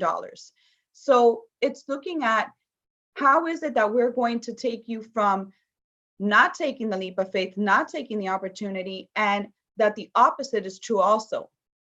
And so when we start to look at that, that is where the programming or the reprogramming happens. Because at the same time that we can think, well, today is going to be a bad day, I'm going to ask the question, well, where has it been a good day? How can it be a good day for you? And so we're doing both at the same time. And that's the form or the format that we get to use to reprogram, is to ask the opposite question. That's not a good opportunity for you to go take that job. Well, what could be something good about you, the opportunity of you taking that job? I will always ask, if you're sitting in front of me, I'm going to ask you both. If you're telling me your life is terrible and it's awful, I'm going to turn around and ask you, what's working in your life? What's good in your life right now? And we're going to focus there. So there is no, it's almost like finding neutrality. It is finding neutrality. When you're in neutral, now you get to look at your life from a different perspective. You're looking at the aerial view, right? You're looking as the observer. You're not in the drama. You're not in the emotion. You're not in, like you said, in that voice that in the past has said, well, you know, every time you do this, something bad is going to happen to you. We're in the neutral stance. It's like your car being in neutral, right? It's not going, It's not coming, it's just neutral. And then you get to observe and say, well, you know, maybe that is a good opportunity for me. Maybe I do want to explore that. Like, give yourself. I love that. That right there was something that was so powerful for me. What you just said about neutral, and it was in a different, I feel like there's different aspects of getting to neutral. And I love how you were sharing like the questions and looking at both sides of questions. But, you know, I think about a lot of the work that you do, and even that work that we need to do as humans of really understanding why we are the way we are, really diving in and asking questions to find those pain points. Why do you not like school? Why do you not like this? Why do you react like this when this happens? And really understanding ourselves. And for me, I remember back in 2006, 2007, going through this process where I really started discovering more about like why I am the way I am. It was this whole self-awareness journey of like, why am I like this? Why does this bother me? Why does this? And like getting curious and becoming aware of why I acted in certain ways. And it was really incredible because I found through that process, through that journey, I got to a place where now I felt like I was at like I had control, you know. It's like I understood everything. Like, okay, this is what's gotten me to here. This is why I'm the way I am. And it was like, whoa. And it gave this sense of power and control of like, oh, well, I can create whatever I want because I created this. And I might not have thought that I was doing it consciously, you know, but I was making decisions. I reacted certain ways, but like, this is why I'm now like this. And well, now I want to be like that. So what actions do I need to take now? How do I need to slow down? And for me, it started with deep breaths and slowing down and asking, okay, what's making me mad right now in this situation? Like, what is actually upsetting me? Is this worth getting like super loud and crazy about? Is this going to matter 5 years from now? And just learning to ask myself different questions where I slowed down and I was like, no, this is not worth it. I'm not going to like get myself riled up. And like through that process, my brain just started doing different things. At first, it was very like intentionally asking questions, having certain processes, like take deep breaths, ask yourself this, and that was like 2007, 2008. But I saw it transforming where then my brain just naturally did that without me having to like tell myself to go there. It just kind of happened, and something that has been more recent for me actually in the last couple of years, and I'd love for you to talk about, because I didn't really get it. I really had a hard time with it. I didn't understand like what it did or why, was like meditation. Like I know visualization and you can tie it all in, but like, how does that play a role in all of this? How does it benefit us? Like what's happening beyond we see people just being still? Like, so if you can just share more about that, because I know, and I'm learning, and I'm reading books now, and I'm just wanting to understand so much behind it in the science, because there's so much power there. And I know that logically, but I still haven't gotten a chance to experience all the benefits of it myself at the highest level. And I'd love to hear thoughts from you on that. Yeah. So what's so wonderful? First of all, Kathy, I love what you just brought up, and I wanted to just close off on what we were talking about, the importance of the language that we use and what we're creating around us. And so some of the questions that I would love to encourage, the why is it's a great question. But when we want to dive deeper, we want to also continue asking other kinds of questions. So why is great, and we start there, but then, what is it about this situation that is making me feel this way? When else have I felt this before? Like you were asking, you were going layers and layers of questions deep, and we want to continue to ask more than just the why question. How did I get this? How did I get to here? What would it look like if I was already where I want to be? And these are all such powerful questions. I make these questions to myself all the time, every time that I'm going to take a new leap of faith, a new transition in my life. I like to go and explore all the different questions from different modalities, so that I know that I've dove deep enough that when I make the decision, it just feels right. And that's what I call alignment. Is when it's the synchronicity of things, the thought is there, the emotion is there, the energy feels right. Then okay, you know what, this is flowing. And because it's flowing, you know what, it's an opportunity that I want to look into. And so with all of that, I encourage the meditation, because the meditation, particularly the meditation that I like to do with clients and that I encourage you to do, is the meditation with intention. So typically a meditation can be for relaxation. So the intention of that meditation is just that. I'm just going to relax. I want to silence my mind. I want to be in pause.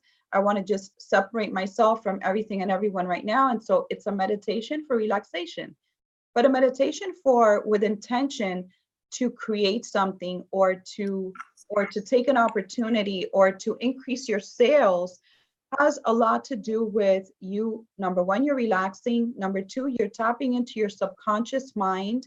So the thoughts that you're putting into your mind, whether you recorded it, because we can record our own meditations. I do that all the time and play it back for myself. Whether you're looking up a meditation, you want the intention to be, is it going to be something for you to build your practice? Is it going to help you to sell more? Is it going to be to help you in your relationship with your partners? So I love the fact that we set an intention when we're going to do a meditation. Even if you're going to listen to nice soothing music, and that's the meditation that you want to use that day, like you mentioned earlier, the importance of breath and breathing. And so there's so many different, we don't just have the capacity to breathe in through our nose and out through our nose. We have nose in through our nose and out through our nose, in through our mouth, out through our mouth, in through our mouth, out through our nose. Like there's so many different ways, and they all help us re-energize. Some help us to re-energize more, and others help to calm us down. So you want to play with that. And then the importance of setting the intention is that you are particularly programming your subconscious mind to be in sync with what you're intending it to do.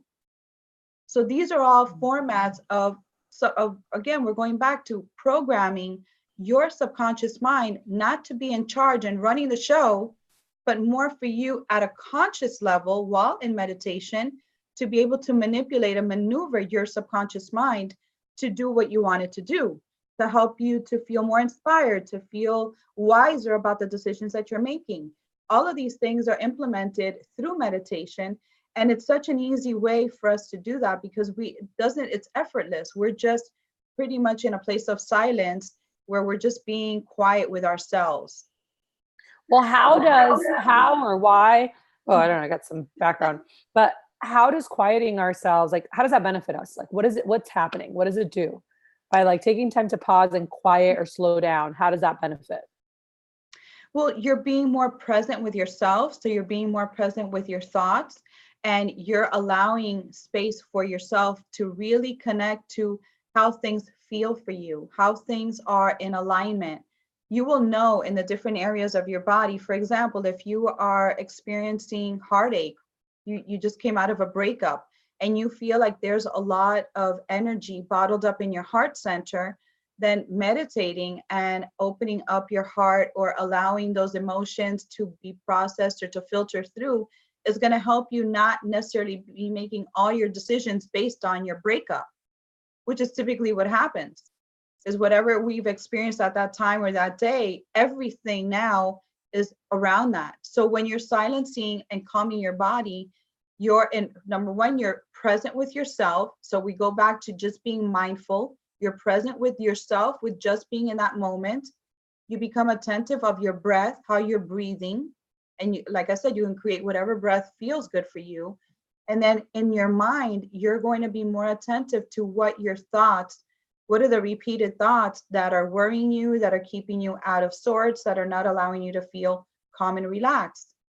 And with all of that, and with the practice of meditation, typically, if you're working on, for example, if you're working on a project of feeling more centered, right? More centered in your thoughts, more clarity in your thoughts, then a practice of meditation would be at least 30 days for you to start feeling that you have more clarity in your thoughts, that your mind is quieting or being more quiet or staying more still, for you to have these very clear thoughts so that you can make decisions based on clarity and not confusion and chaos.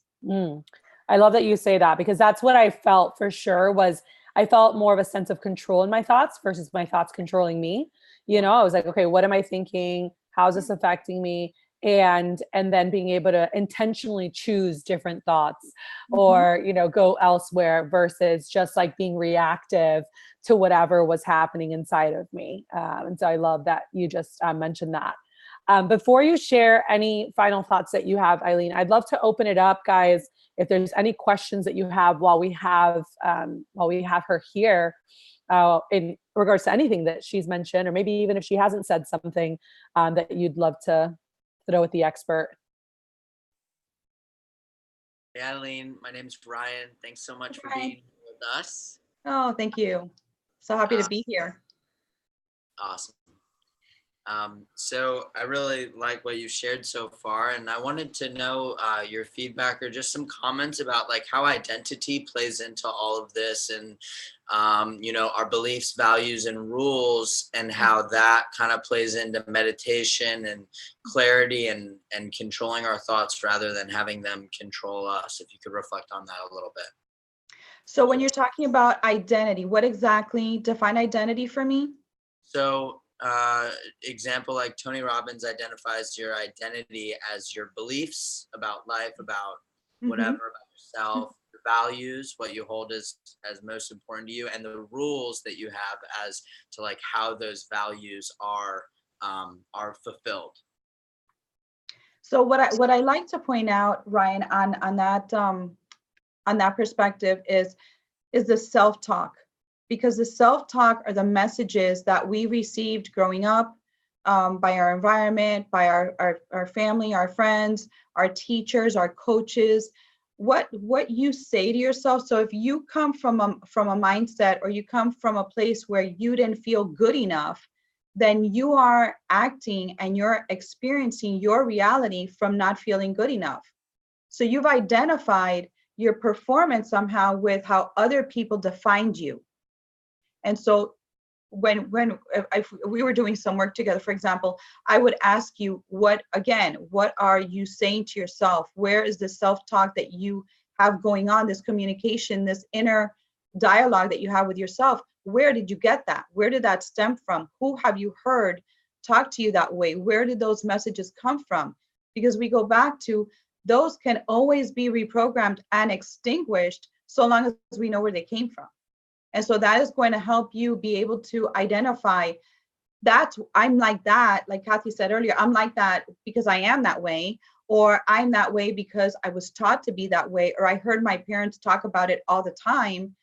But we get to decide now, right? Because we're reprogramming, we are deciding, well, you know what? That's what they said I was, but today I believe that I'm this instead. And so we go back to that replacement, that affirmation that you build in with yourself, that just because they said you were that doesn't mean that you were that at all. And I hear that a lot, especially, for example, with kids who say, no, I'm not good in math. And it's, well, how do you know you're not good in math? You're in second grade. And they'll say, no, because my mommy said that I'm like her and I'm not good in math because she wasn't good in math. This child could be a math genius, and we've just extinguished their opportunity to be that because they're using the dialogue, like you stated earlier, from what they heard from their mom. And I'm encouraging and inviting you guys to use that as a tool and say, oh yeah, of course, that's where I got that information. However, I choose today to be different. I choose today to be programmed or to use a different identity because I don't have to be that anymore. But the awareness, Ryan, and thank you so much for bringing that up. The awareness is so powerful and so important where we got this information. That's right. Thank you so much. I appreciate it. Of course. Thank you. Great question. Awesome. Any other questions? Yes, I've got one. So at least for me, at the moment, just personally, I'm wondering how to best turn my life around when I hit the low points in life. Because for me, when I get down, I get real down, and I oftentimes it takes me a long time to get back up.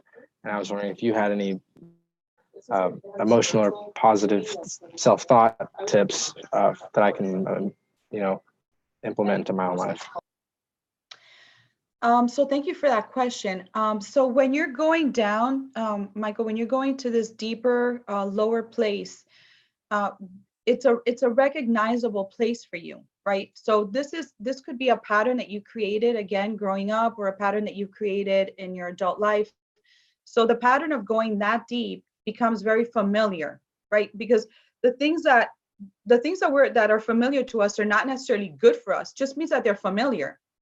And so if the way that you cope is by going that deep, I'm going to encourage you to look at the flip side. What if instead of going down this downward spiral or feeling the negativity, what is good? What good is happening right now in my life? What can I hang on to? What can I connect to that brings me joy?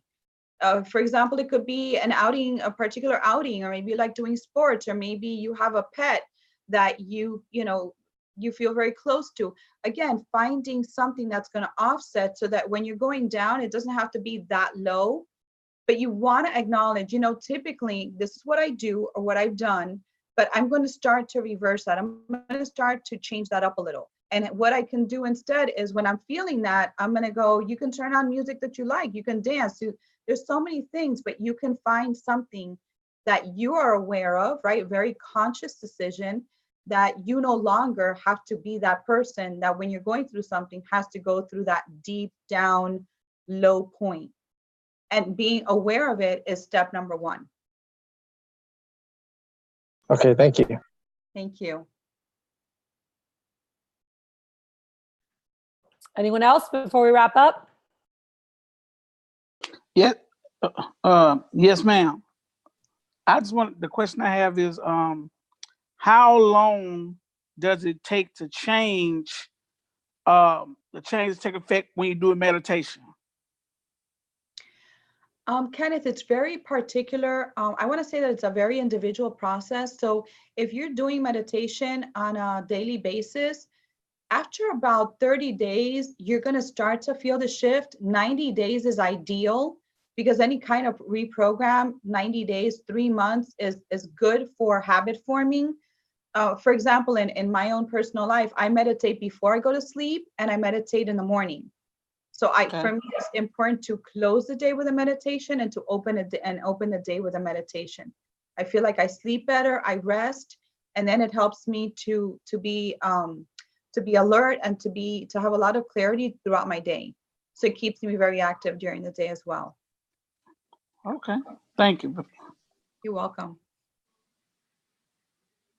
And by the way, just you guys, like if you're doing this on your own or you're first getting started, I know for me, when I started the process a couple years ago is where I really started meditation. We're using apps like Headspace or Insight Timer, and there's guided meditations because I had trouble, just like sitting there on my own at first. And that was really helpful, and an Insight Timer, I love, like there's so many different topics. So if you want to be intentional about a certain area of your life, or shifting a certain area of your life, there's stuff already there that incredible, people, incredible resources have posted in there that you can utilize, if you're on your own.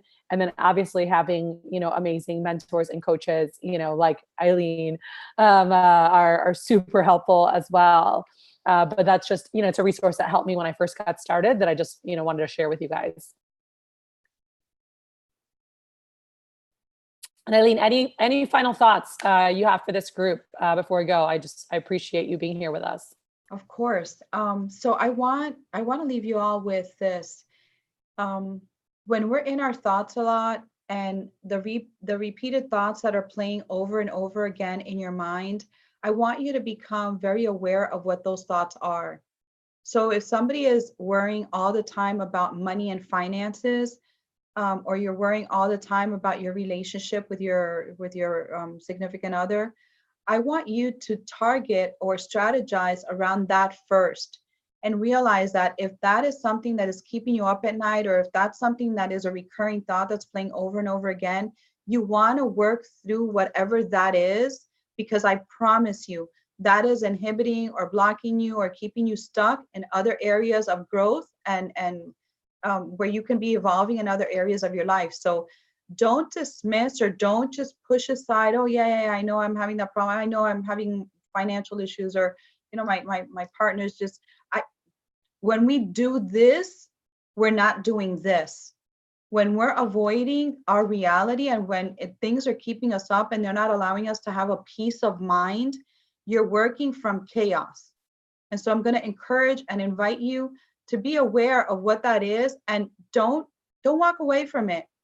Just take a look, be aware of it, and strategize a plan, or like Kathy said, work with a coach, talk to somebody, a confidant, somebody that can help you work through it. But don't pretend that it's not there, because I promise you that you are not maximizing your growth, your potential, your performance because of that one thing that is keeping you up at night. So what I'm going to leave you all with is, don't ignore the obvious. Don't ignore those thoughts that are getting in the way of you being the massive success that you're supposed to be and that you have the ability to be. Awesome. Thank you so much. And Eileen, if anyone wanted to follow you, what's the best way to reach you on website, social? Yeah, the email, I'm sorry, my website, eileenc.com. You can find me under Eileen, AILEEN, for Castellano.com. My website is there. You can schedule a clarity call. I would love to talk to each of you. The clarity call is a free call with me. If there's anything, any issue, anything in particular that you would like, as being a guest here for Kathy and with you guys today, I would love to have a conversation. And any tips, anything that I can give you, or any recommendations, I'd be happy to do that one-on-one. Awesome. Thank you so much. So wonderful to have you. Always great to see your beautiful face and shining energy. Thank you. The rest of you guys, we're going to take 5 minutes, use a toilet, 2 jumping jacks, move your bodies. And then we're going to dive into tips on being a kick butt recruiter. So thank you again so much, Eileen. Appreciate you. Thanks, Kathy. Thanks for having me here today. Bye, everybody. Good luck. Lots of success. Thank you. All right. Take 4 minutes, actually. We're starting at 7:05. All right. I'm going to use this.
All right. So for those who are on, before we start, I'd love to hear any thoughts from you guys, any takeaways from that, hopefully you have some takeaways, but biggest takeaways from that, from hearing that, because I'll tell you guys right now, at your age, I was not exposed to this at all. This was not part of my world. And the more and more I've been around like the highest achieving entrepreneurs over and over and over, this is stuff you hear about: mindfulness and meditation and visualization, and just how it's so transformative for you, for your energy, for everything that you do. So I would love to hear any feedback, takeaways from that. For some of you, I don't know if this was totally new, where you're like, I've never even heard about this or talked about this. And for those who have, just things that you like. So go ahead, Stephen.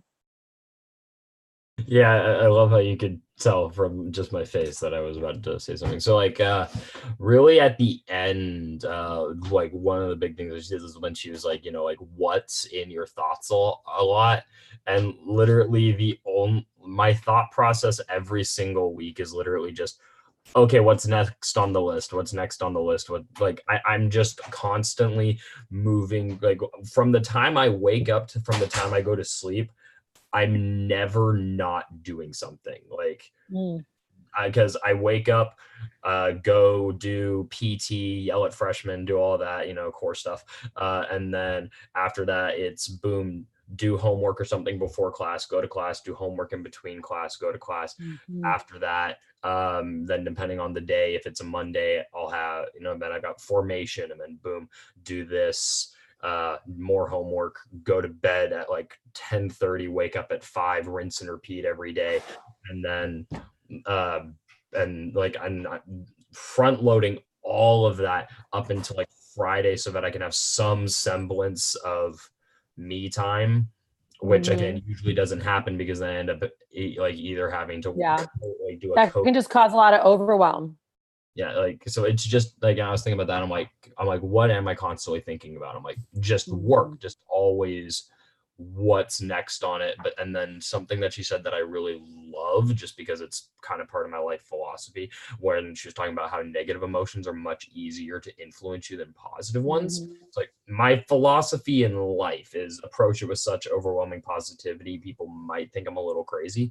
So I love when I hear messages like that are just like reinforcements on the like, and like give me more deeper reasoning that I can use to explain people of why you need to replace your negative thoughts with more positive ones. Got it.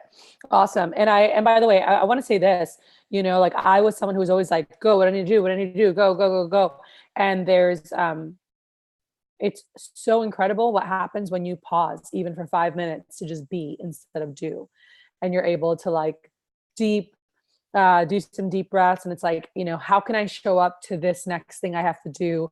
Or I'm going to go impact these cadets or talk to whoever, whatever. And like, how can I just like increase like where I'm at energetically? And just by pausing for 3 to 5 minutes, you can refuel yourself and really take yourself up a couple notches of energy where then when you go to do that next thing, you're able to do it at such a higher level and people feel it. Like they feel that from you. And I just finished reading a book called Heart Intelligence, and it's freaking awesome. I'm like writing a book report on it now. I've got 2 book reports to write for School of Kathy. And there was just so much stuff in there that I was blown away by, learning the science of like, even when you come into a room and like the neurons that you put off and the energetic fields and like all these scientific studies that have shown, like when you're happier, when you're in a place of joy, when you're vibrating at a higher place energetically, how that impacts and influences, what's happening around you, and like people can feel it. And I always like, people would always tell me like, oh, I just feel like this, like when I'm here or around certain people, or, you know what I mean? And I was like, huh? Like, it just didn't make sense. And as I'm reading this, I'm like, oh my gosh, that's so wild. But it's like, sometimes when you walk into a space and you're like, it just doesn't feel good, or you walk in somewhere and you're like, it just feels good. Like, I just love the energy there, right? Like there's things that are there that people are putting out into that environment that's creating that. And so, us, taking time to pause and breathe and be, and how that influences everything around us is humongous, So I think that that's so important. And when I started learning about this a couple years ago, when I started watching this a couple years ago, this was really important for me. Where I really saw that start like helping me shift out of certain things. And it's been huge for me this year. Probably one of the most influential and impactful things to making sure that I'm able to be in a state of service, in a state of gratitude, and being able to be mindful of things that are happening, being slower to anger, and really being able to process through like a lot of crap that has gone on, where like last year I felt I was so reactive and I wasn't taking time for me. I wasn't taking time to like get myself in the best state possible, so that I could serve people at the highest level. And that really influenced negatively to people that were around me. And those who worked with me last year probably got the worst version of me from the stress of moving, a lot of new things. And like, I just wasn't taking the time for me that I needed to take. And I remember in July being like, oh my gosh, who am I right now? Because I've had so much coaching and training on this. But when we have other things going on in our lives, as much as we might think, oh, whatever, I'm going to put that there and just go to work, it's still not allowing us to be at our best, And this goes back to, okay, why is it important for you to be the best leader that you can be? Well, being the best leader means that you're at your best energy, which means that we're not ignoring the personal bullshit that's putting you down, but we're dealing with it. We're processing through it, and we're getting ourselves to a place where we can totally heal from that and not have that be something that bogs us down personally, because whether you think it does or doesn't, it does affect us professionally and in everything else we do. So not forgetting that. Cool. Any other quick takeaways? And I want to dive into recruiting before Mr. McCarthy jumps on with us.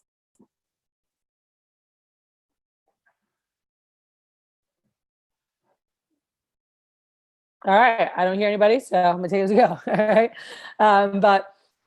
so we're gonna switch totally to different mode, and I wanted to go through and have a conversation about keys to being a great recruiter. Okay. One of the most important, or I'd say one of the biggest badges of honor in our business is to be known as a great recruiter. We were talking about this, and if you guys saw the lineup, so last week we had our national event, right? We have once a year with all the managers, CEO, all the executive team from Olean, everybody is together. And the lineup on the first day, if you guys look at it, the first talk was Brian Hurlman, and he was like, love is spelled R-I-T-A, Rita. And he was talking about, recruiting and just like, again, the opportunity we have that we get to do that, that it's not, that like we get to impact so many lives. We get to, create ripples. We get to transform people, and just like the privilege that is, and it's like, it's a privilege, not an obligation. And it was really beautiful, really amazing to hear him speak. And right after him was Trey Ketchum, and he was sharing social recruiting and like just the impact of social recruiting, all the different things they've been doing with it. what they did in his pilot office, and it was amazing. Then we went to lunch, and we came back, and then I was speaking on recruiting systems and what that all looks like, and how to have a high level recruiting period. And so we had a conversation about that. And then Maz came on and gave some great tips, with the interview. So the first 4 talks of SLC, the first day, we're all having to do around this, because like this is such an important thing in our business. Like we are in a recruiting business, and it's not recruiting like in a sense of like, again, oh, I have to do, but it's like, I have the privilege of like getting a chance to impact so many freaking people because they walk through my doors because we get to do this, right? So how do we create an environment? Because there's certain organizations, there's certain offices that really get it, and they have a recruiting environment. And so it just like, it happens. They're constantly on the go. And then there's people who are like pulling teeth, like trying to do something, trying to create something. And so how do we create that? How do we create how do you become a high level recruiter? And so I wanted to share with you guys a couple keys for you that really make a big impact. All right. So you guys definitely want to take notes on this as I share this with you all here today. And so the first thing that I shared with our guys or shared with the whole nation last week when it comes to recruiting is that first, as I just mentioned, you actually have to like create the right environment, okay, in your office. So what does that mean? What does that look like? And this is stuff that, and actually I'd love to hear from some of you guys. What do you think goes into that? And I'll add to that. But what do you guys think goes into creating a recruiting environment? How it smells. What'd you say, Smells Orlando? good. Like smells good. Has to smell Okay. good. And by the way, this is, and someone, like I see a couple Snickers and you could laugh. All right. But the fact is like the feel and look of when someone walks in, that's huge. That's huge. So Orlando's saying it smells good. Like, yeah, actually, if someone walks in and it smells like shit, you're just like, what? Like you're turned off, like humans and senses. So like, what are they seeing when they walk in? What does it look like? What does it smell like? What does it feel like? All those things of like aesthetically in your office. And seriously, a lot of you guys want to get stuff like I bought for our office, like that you plug into the wall, like the Glade plugins. So it smells nice, and having, I would be careful with candles. I like Glade plug. I love candles, but if you like hit a candle that's on fire, there's papers, and that's very dangerous. So use Glade plugins so it's safe and you don't start a fire in your office. All right. What else do you guys feel contributes to creating an actual recruiting environment? Music. Okay. Music for sure. Not walking into a silent office. So that's part of the, what are they seeing? What are they hearing? What are they smelling? Like all the senses when they walk in. What else? Having posters up, like recognizing your employees. Okay, definitely. Things on the walls, pictures, recognition. All right, Michael? This is just stuff to clarify. This is for making it an attractive office. Is that what you're asking about? We're talking overall. Right now, everyone's been talking about the office, but we want to create an actual recruiting environment. Step Yeah, one, having definitely. a more attractive environment with like displaying the Cutco, not necessarily immediately, but like having it out at least during training and things like that. Mm-hmm. And for interviews or any kind of recruiting in that sense, one of the huge things that we have in our office is the ranking of Vector on the top places to work. How we're number 12 as of like 2016 or 2017. Yep. Something Lauren just messaged, which is huge, is having someone who's very welcoming and like, like how are they being greeted, right? So like that Exactly. is so important when they walk in. Do they feel welcome? Does it feel like a friendly environment? Is this somewhere where they'd want to be, right? And also knowing the process, because when they walk into an office, guys, they're like, why are there other people here? Or like, I had an interview at 3. And when you're in the heat of the summer, so did 10 other people or more. And so that can get a little bit confusing, and someone could be like, wait, what's going on here? So, being able to let them know, hey, just so you know what's happening right now, we're just screening through applicants, getting a feel for who's here. If things look good, we have you for a second interview. Right now, we're just screening through applications. Your appearance.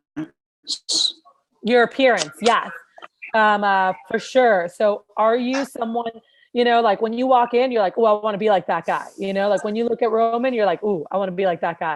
Look at how sharp he looks. I want to have nice clothes like that and look all nice, fresh and clean. Right. Or are you like grungy, like your shoes have a hole in it, or when you're walking, the sole's coming off, or your belt is like so beat up and like, I don't know, just gross. I've seen some nasty stuff.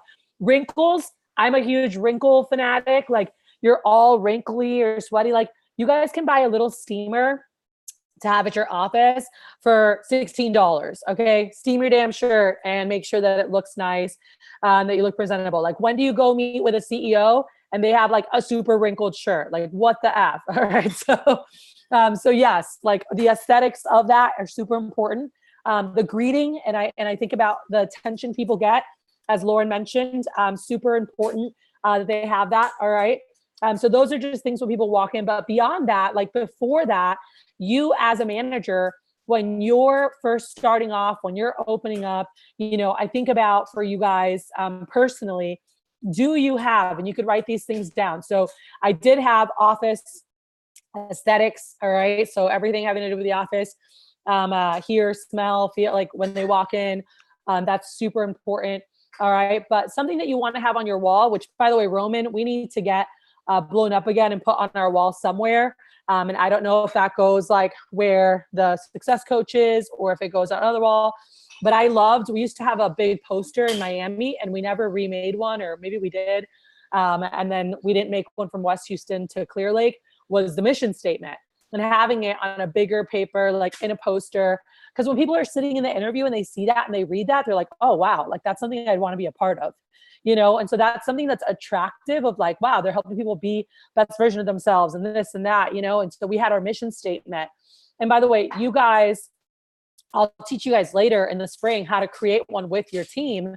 But there's a process of how to actually create a mission statement, right? To have a unified office vision, an office goal that any assistant managers, any reps that you recruit in, any assistant managers that you promote, like they're all tied around that same vision. Like this is who we are. This is what we do for people. This is how we're going to treat people. And so at first it just might be your mission statement that you talk about with people as you're getting started, right? And I remember last week as, I shared mine. I know Brian Hurlman had shared his, as he was, when he was chatting with the group, and, he said, where's his, let me see if I find it here. Nope. Here.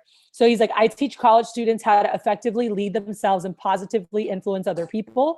They develop valuable and applicable skills, experience, indescribable personal growth, establish a resume that differentiates them from their peer group, and they make great money doing it. All right. And so that was like that for him as a manager. He's like, that's what I do, and why do I do it? He's like, I believe that today's youth is our future. The traditional path of get good grades, get an internship, get a job when you graduate is leaving soon to be college graduates unprepared to thrive in the new economy. And he kept talking about how like that impacts their families, their communities, their vocation. And we want to help impact that, right? And so this is for him. And so for you, do you have a mission as to why it's important for you to recruit? Like why are you doing this? And as you bring on people, stuff that you can share with them, and then also, then later create an office mission statement, right?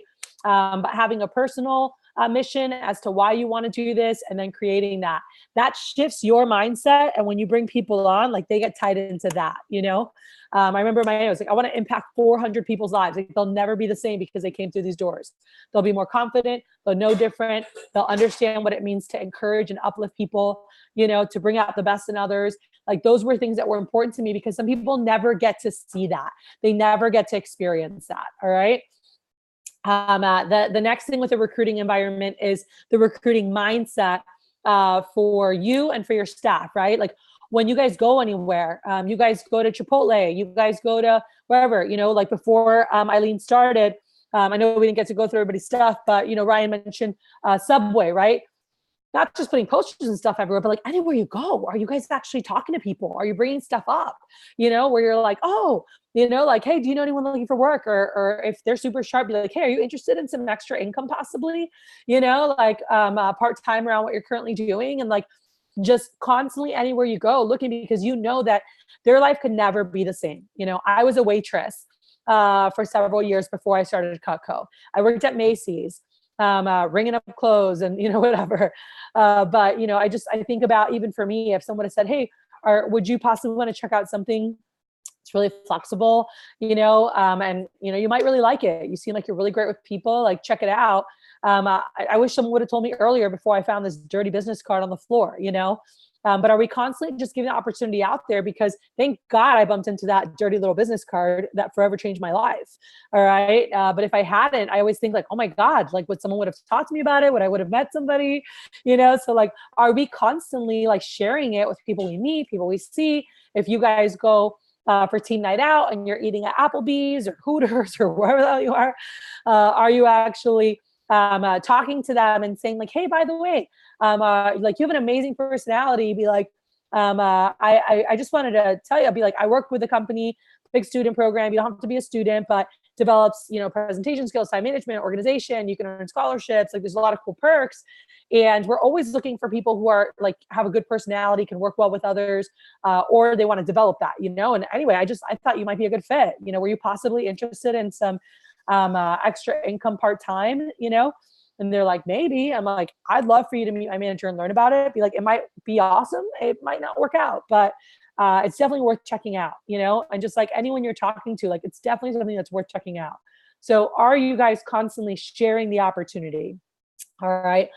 Because that's what recruiting is. And so you're constantly sharing the opportunity with a recruiting environment. When you guys have a staff, so it starts with you first, but like, do we have a well-trained staff? Do we know how to run an interview? Do we know how to talk to people? What are your interpersonal skills? Are you getting comfortable and confident with that?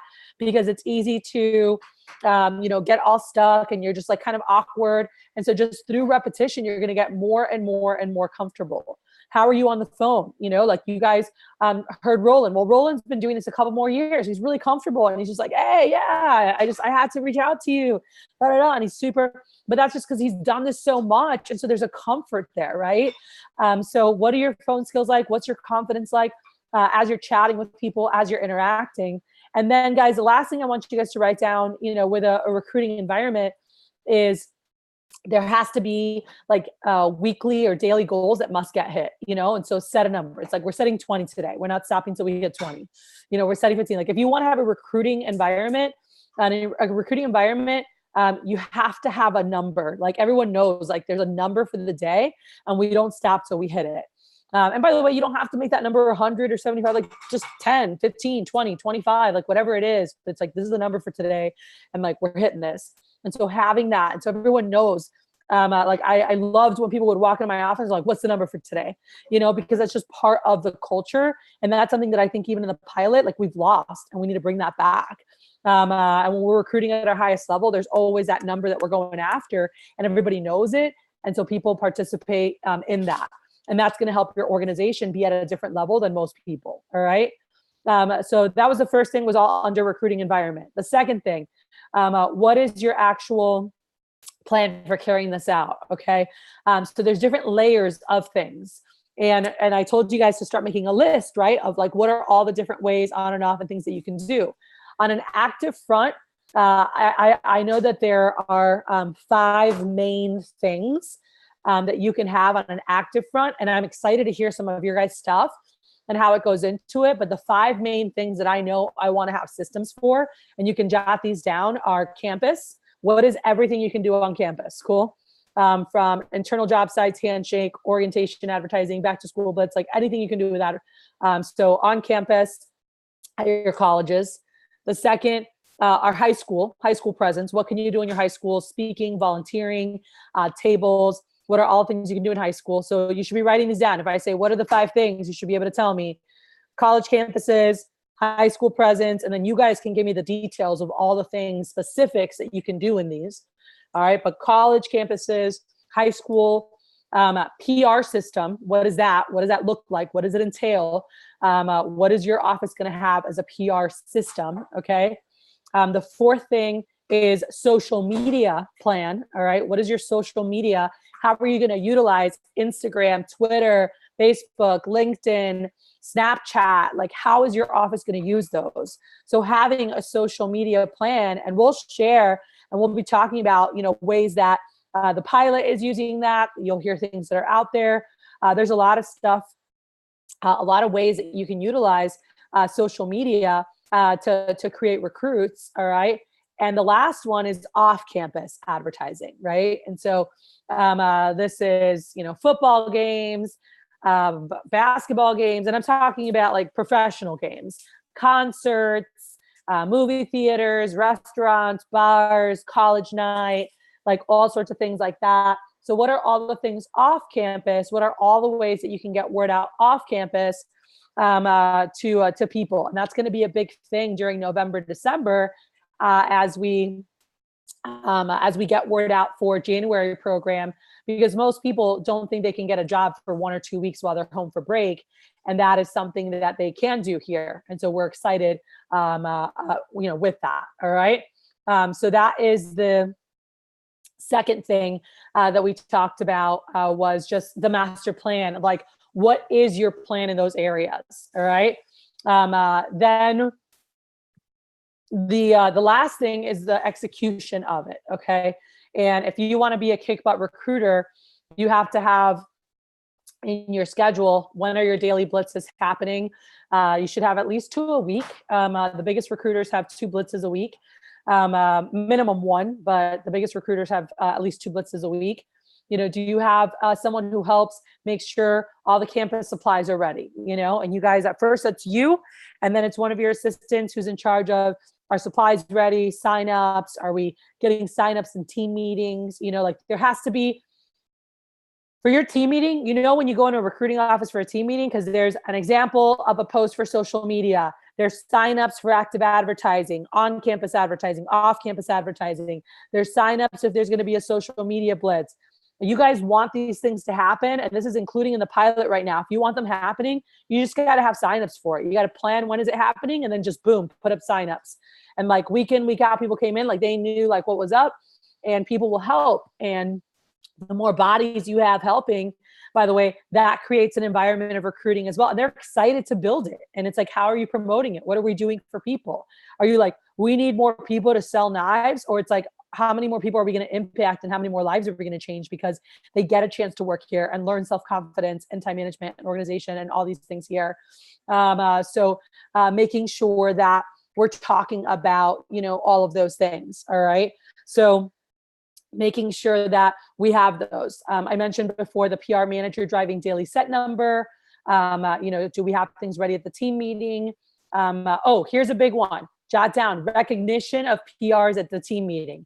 These are 2 things. People who have launched so far, and I want to make sure, I don't know, Roman, if we've been doing that as of late, but like recognizing the new launches and where people at towards 3, 5, 7, 10 for the contest. So making sure we're recognizing every week, like new launches that happened last week and who got PR credit. And then also promoting PRs that are set for training so that people can shoot them text messages and give them a heads up, right? And so we'll chat about this stuff more in detail in the future. But it all comes down to like, is there a plan, right? Is there a plan for each of these things? Most managers, just so you guys know, they just don't have a plan for those things. They're just kind of waiting to see who applies. And so it's very collecting what happens in their business versus if you want to be a top office, the best offices are recruiting offices. And recruiting offices, they have a plan for all of these different areas. Like they know what they want to do for those different areas, and not just what they want to do, but they know when it's going to happen. And if you know what you want to do, but you don't put it in the schedule as to when, guess what? It never gets done. It was a great idea. And by the way, most managers screw that up. All right. That's the number one thing I found with managers is like they're really bad at schedules and time management. And just, I'm like, like I gave a talk to the whole nation and the president and Scott was like, oh my God, this was amazing. And I started laughing. I'm like, all I talked about was like, here are the things you want to have plans for. What are your standards for those things? And when is it getting done? I don't do anything crazy, and Scott Dennis is like, yeah, but you actually do those things. And most managers don't. Most managers don't even think about all those areas and what they actually want to do in those areas.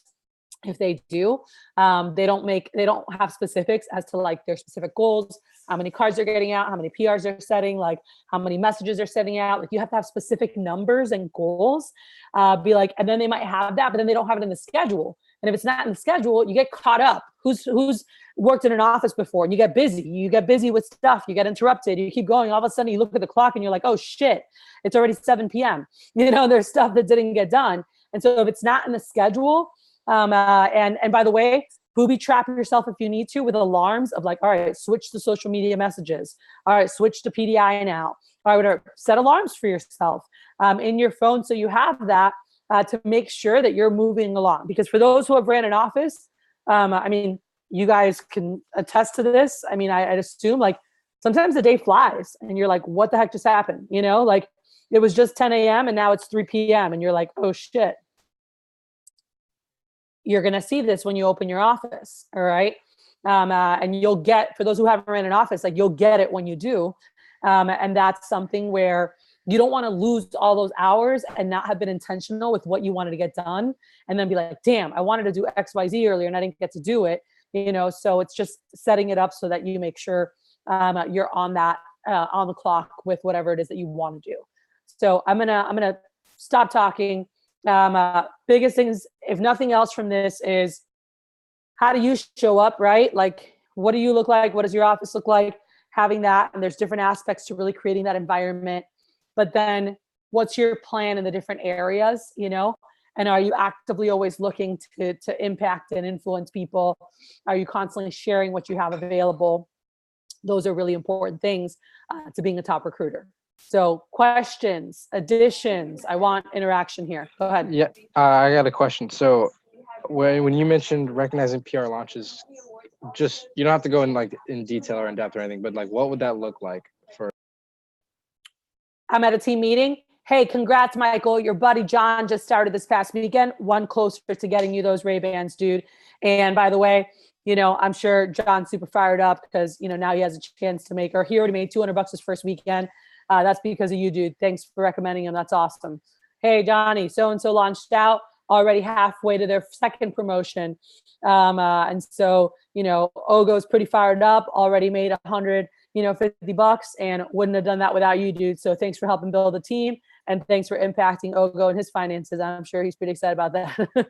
So just like recognizing people, especially if their friend like hit a promotion or whatever, and just like, so the friend already sees how they're helping their buddy out, along with, hey, you're one step closer to whatever. And if they hit a certain level, then, like you say it, but if not, I'm like, hey, you're only one away from getting that K-bar, which is really cool. But again, even cooler, I think it's how you're getting a chance to impact your friends financially, personally, and professionally. That's pretty sweet. Thank you. You're welcome. Other questions or comments? Yeah, so on the PR system, I just kind of took it as really more on what you mean by PR system, because when I was writing out my plan for this, I just put PR system as like a thing to record everything that I'm doing. So like kind of the same way I do recruiting here for the course of like were they contacted? If they were contacted, what have I received a notification back from them? Yeah. So let me answer just because we've got our guests coming here in about 8 minutes. Okay. So PR system, you guys are going to have, I'm adjusting the one that we had before. Last summer we had a 10-step process, of like our full system. We're going to adjust it and I'm going to condense some stuff, but it's really, what is your process for collection? What is your process for contacting them? What is your process for follow-up? And then there's bonus things you can do.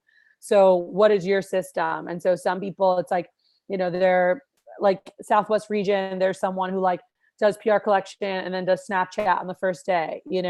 We try to do that, but for us, we maximize more. And Roman crushes it by doing his PR collection and training, and then an advanced training, rocking the crap out of Snapchat and advanced training, which is what I did forever, and then we do stuff in PCs. And so we'll walk you guys through, but there's different aspects of like from collecting training PRs. What are you doing in advanced training? What are you doing in PCs? What are you doing in team meeting? And then how are you handling those names that you're getting? Because you should be keeping and working with the top 20% always. And depending how many helpers you have that have great shows, keeping names for them to call. And then the rest of them we're sending to conveyor, but even the ones we send to conveyor, are we doing a follow-up? Ogo, who's like at, I don't know, $1,500 or something right now. He was someone that I sat down with Cole and he was a lost text. Meaning like he had been sent by conveyor and like he had responded and then stopped responding. And when we messaged him, he was like, oh, I wasn't sure if it was legit or whatever. And Cole got him on the phone and I talked to him on the phone and we set him up, and by the way, if I didn't follow up with the not interested and the lost text messages, then we wouldn't have gotten him. Right.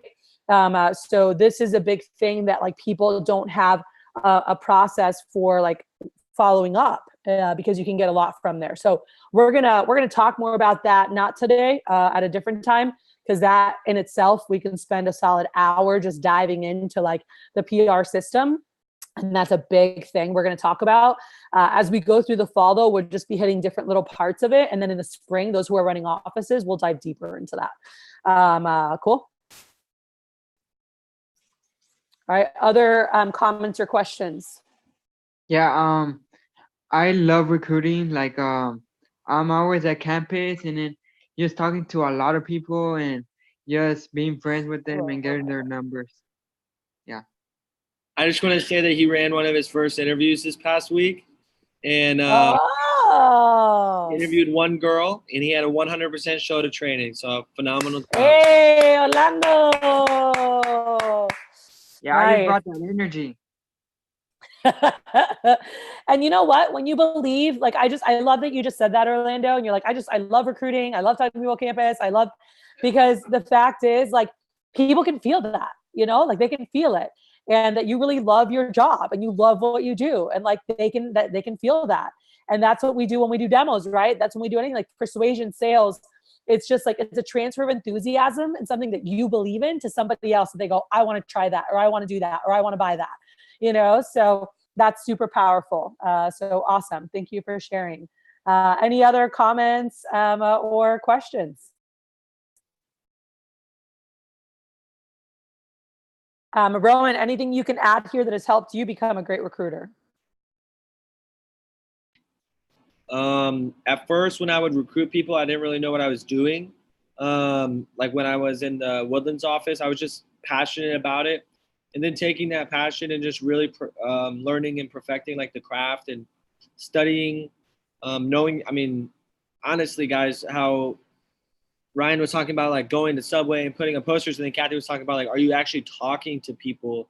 Like, I can't tell you how many times that I just would recruit the most randomest person, like my Uber on the way home from a party, like just whatever it might be, just knowing it, having that face-to-face, like off the top of your head, where someone's like, oh, what do you do? And then I just go in and I recruit them, and having the confidence of knowing like, oh, I'm about to recruit the heck out of this guy. Like, oh, it's going down. Or like challenge accepted. Like I meet someone, I'm like, oh, this kid would be really good. Hey, and I like tell someone next to me, I'm like, watch this. I'm about to recruit this kid. He'll come in for an interview this week. And just having that confidence and expectation. But you got to know what you're talking about to be able to do something like that. But I would say that's what helped me the most, was just learning learning the script, I guess you could say, and then just being really passionate about it. Like if you don't know why you're working here, I mean, just think about it and then make sure that passion comes through in the oh, I'm so confused. John is at the HTX office. Oh. Make sure that passion comes through when you're talking to that kid. But and then just, they say ABCs is to always be calling, So like when you're in an office, you should always be calling, because like you just gotta put more people through the funnel. I know Nick Smith talks about it. You gotta call more people to be able to have them come in for interviews.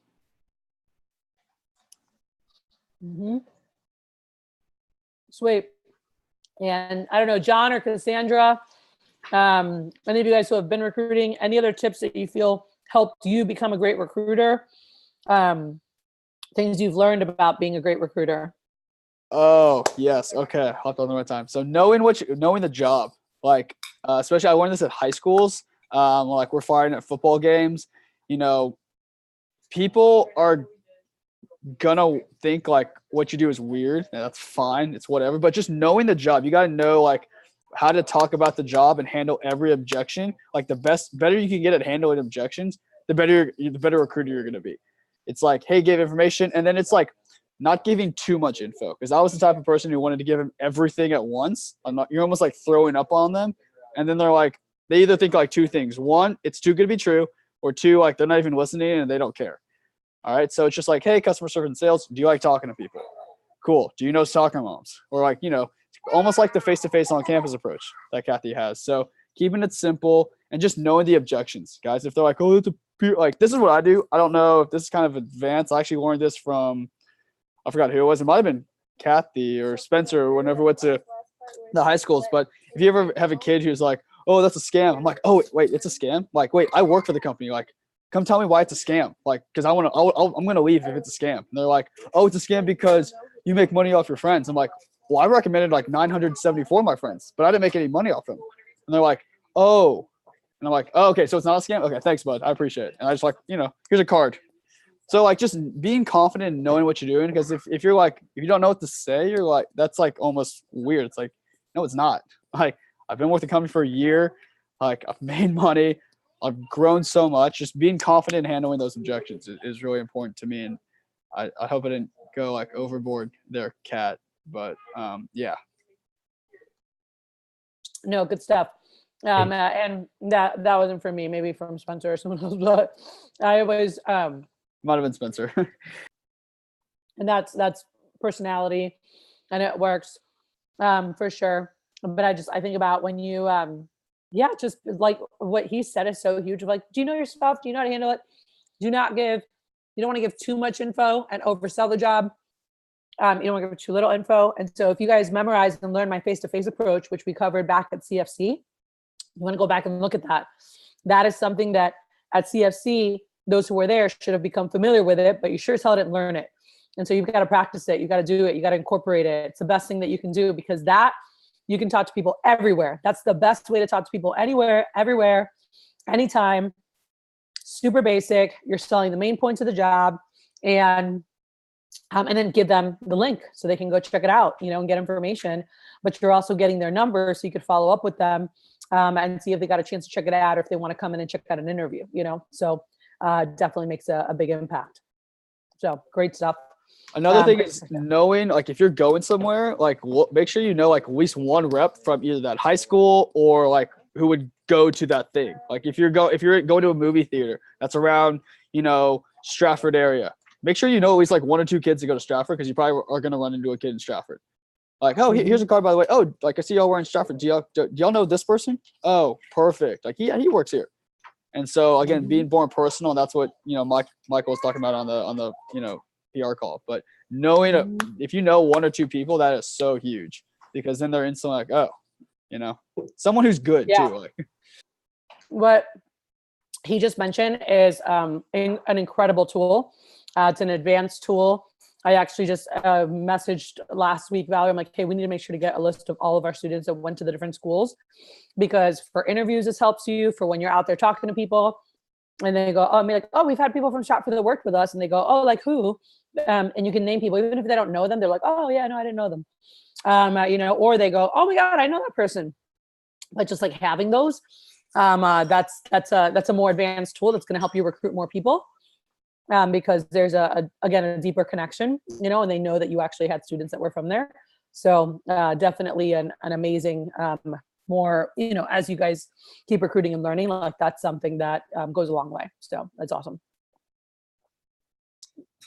You got it, dude. Can I add one Any other quick, real quick. And then Mike is actually jumping on right now. So go ahead, fast.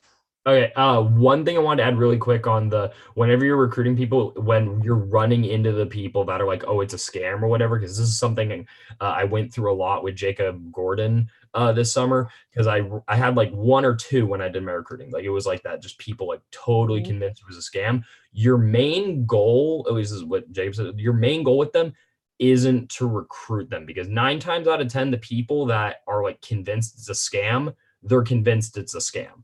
But your goal is more to convince them that it's not a scam than it is to recruit them, because you can show them why it's not. And then they're just not a hostile witness for, more people that they know. They're not going to be sitting there telling all their friends, oh, it's terrible. If that guy talks, don't do anything. Biggest thing with that, by the way, for all of you guys, and we're gonna shift gears. We've got Mike here. Is just authentically share like what you love about it. It's like, hey, I've worked here for a long amount of time. I absolutely love this. This is what I've learned. This is what I've gained. Like the more authentically you can share like your experience, people see that, they feel it. You're not trying to like sell them or pitch them on something. You're like close them on this, but you're just sharing. Be like, really, you heard that? Be like, oh man, I've loved it here. Like I've been working here for a blank amount of time, and like I've learned this, that, made some incredible friends. And just being able to share. That's really huge. So we'll chat more about that in a bit. So I want to transition over to Mike, and I'm so excited to have him here with us. And let me put here, I want to make sure you guys are all muted, please. So I will. Yeah, I can hear you. Cool. All right. Boom. I So don't let's even see. know if my headphones working, but I'm gonna put them in just in case that's where it's coming from. But I'm in my car, so Beautiful. I wanted to say hello to everybody before I hop on the call. I'm gonna probably go off video in a minute, but thanks for having me on, Kathy. Yeah, I'm super excited to have you, Mike. And for those who missed, I know earlier I was sharing a little bit about Mike and just some of his background. And guys, I had the opportunity to meet Mike. I've got a little bit of background noise. I don't know why. All right. So I had a chance to meet Mike through John Berghoff, one of the top, and Hal Elrod, both of them who I knew from selling Cutco many, many moons ago. And I remember John telling me, he's like, you got to meet this guy. He's awesome. And he's the co-founder, and at that time also was the CEO of Go Abundance Men. He's like, it's this tribe of millionaires, kick-ass entrepreneurs who love to live life, travel around, and he's super involved in all the things. And just such a down-to-earth person. And as I got to know more, I was just so impressed by Mike and who he is, and how much he cares. He's got a huge heart, always giving back. And I sent you guys so you could check out his website. You guys could read, so you know a little bit about him there. But things that really I've loved, and I wanted to bring him on because he's somebody that has lived what many of you guys want to do, and I'm excited about exposing you guys to more people who started young and started hustling young. And for Mike, that started with real estate, right? When he was younger, and starting and worked really hard. And he'll share about his story, but like built up a nest egg and started investing. And by 31, he already had $1 million plus net worth and kept building that. And now his net worth, and thank you for letting me share, Mike. And I asked if I could share this stuff with you guys, but it's over $15 million is his net worth. He earns several million a year. He has over 25 properties. He owns passive income. His main cash flow comes from Keller Williams and with Greater Pennsylvania region and in North Florida, where he oversees their lots of agents, hundreds or thousands. I lost track. So you can share a little bit there, but just really, he's a ton of fun. He also has a brewery. He helps with the mastermind. And now I've had the opportunity to be able to get to know him more in helping launch a women's division of Go Abundance, and just stoked to keep learning from him and building great relationships with him, his wife, Lindsay, and their kids. They're amazing. So thank you again for taking time to join us, Mike. I know that you did this last minute, so appreciate you a ton and excited for the wisdom you're going to share here with us. Yeah, thanks for having me on, Kathy. I'm always happy to share with young entrepreneurs, and people that are out there hustling whatever they might be doing. And that's what I love about all of you guys at Cutco and everyone that I've met. At least I probably meet the top people for the most part, but there's a definite, culture of hustle and entrepreneurship and just things in general that I really appreciate. So it's always good to get time with you guys. Awesome. Well, Mike, I'm super stoked to have you. One of the things I shared with you is, we have these, a lot of everyone who's on here actually aspires to be an entrepreneur at some point. Some have already had an opportunity to run a business. Others haven't, but they have aspirations for that. Most of these guys are going through right now our program to use Cutco as a stepping stone, to run their business. And a big focus that I love about you and your tribe of millionaires. And I sent you guys the book as well that, Mike was a contributor and has just been around and grown up with these guys who are just up to huge things. And again, I love the balance because they're making tons of money, but they are impacting our communities in such big ways. And I know that a lot of these guys aspire to do that, and they have a chance to be able to earn phenomenal income, learn great skills. But what I found is that a lot of times, and it happened to me, they're earning more money than they've seen before or might necessarily need. And many haven't had the guidance, mentorship, or coaching on wealth building, and not just, being proud of, look how much money I made and look at all the stuff that I acquired, new car, new shoes, new this, but really taking pride in building their net worth, and building towards their future. And so I'd love to know from you early on, what were factors that influenced you in not just making money and going out and splurging, but getting excited about investing and wealth building? Yeah, awesome. Can you hear me all right, Kathy? We can. Okay, cool. Yeah, so I think one of the main things is, it's really fun to make great money when you're young, especially, and it's really easy to not save any of it. And I was guilty of that for a while. And at some point you can out earn that, but it's a really slippery slope. And I think one of the most solid foundations that you can have when you're a young earner is to just never go into debt. Because if you're making good money and there's a few things you may go into debt on, like a personal residence, maybe a car that is not, not too exorbitant, but finding things that you can purchase that are nice, that last a long time, and not living a life where you're in massive debt, which also means like maintaining some of the things you do purchase when you're a young investor, like your first home. And one thing that we can all do is just make sure we're debt free, we have strong credit, and that we're not just spending every dollar that we make. It's so easy to do when we're young and we're making great money, like all of you probably are. What I guess inspired you early on, or what mentors, or like where did that happen for you where you were like, man, I want to build wealth? Like, what were things you saw, people you spoke to? Like, how was that influence in your life? Or was it, a family instilled in your family and kind of passed on? Yeah, great question. Well, I mean, I grew up as an SOB, which is a son of a broker. And so I grew up in the real estate industry, and I was learning real estate at like age 10 and 11. And you learn different parts of it: filing, marketing, stuffing envelopes. And then you start to realize there's a whole world that's within real estate: businesses, profit, investing. And so I grew up in the residential real estate business, and my dad was a leader with Keller Williams. So he had the ability to purchase an entire region of Keller Williams, which he bought. It was the Pennsylvania, New Jersey, and Delaware region. And he bought it for $150,000 in 1999. And he launched a few offices. And when I graduated college, I joined him, working with him as his assistant. And quite frankly, Kathy, I had to kind of swallow my pride a little bit and go back and want to work with Dad. And the reason I did it was because I realized that Keller Williams was an incredible organization, and they have really amazing training. And I had an opportunity that was very unique to be a pioneer in Keller Williams and develop an entire territory that was untouched.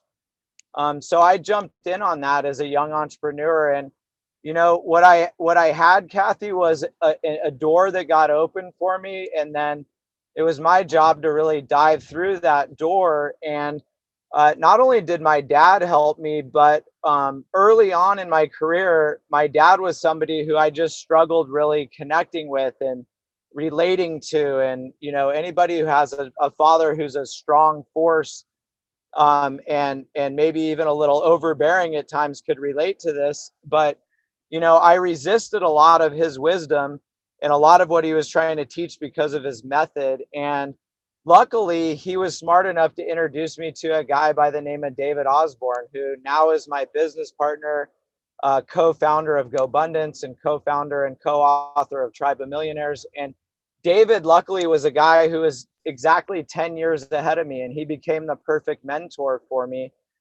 Even still today, even though we're business partners and friends, he's also a mentor. And my dad introduced me to David, and he said, like, hey, you should be more like David. I was kind of offended. I was like, fuck you, Dad. Like, David should be more like me, and I was still young and cocky. I didn't really know what I didn't know. And the first time I hung out with David, it was with my dad and two of their other business partners. And David got money out of an ATM, crumpled up a receipt, and threw it to me. And I opened it up and looked at the balance, and there was $350,000 in the account that he had just withdrawn like $1,000 out of. And I was like, holy shit. And he goes, that's just the account I pay my taxes out of.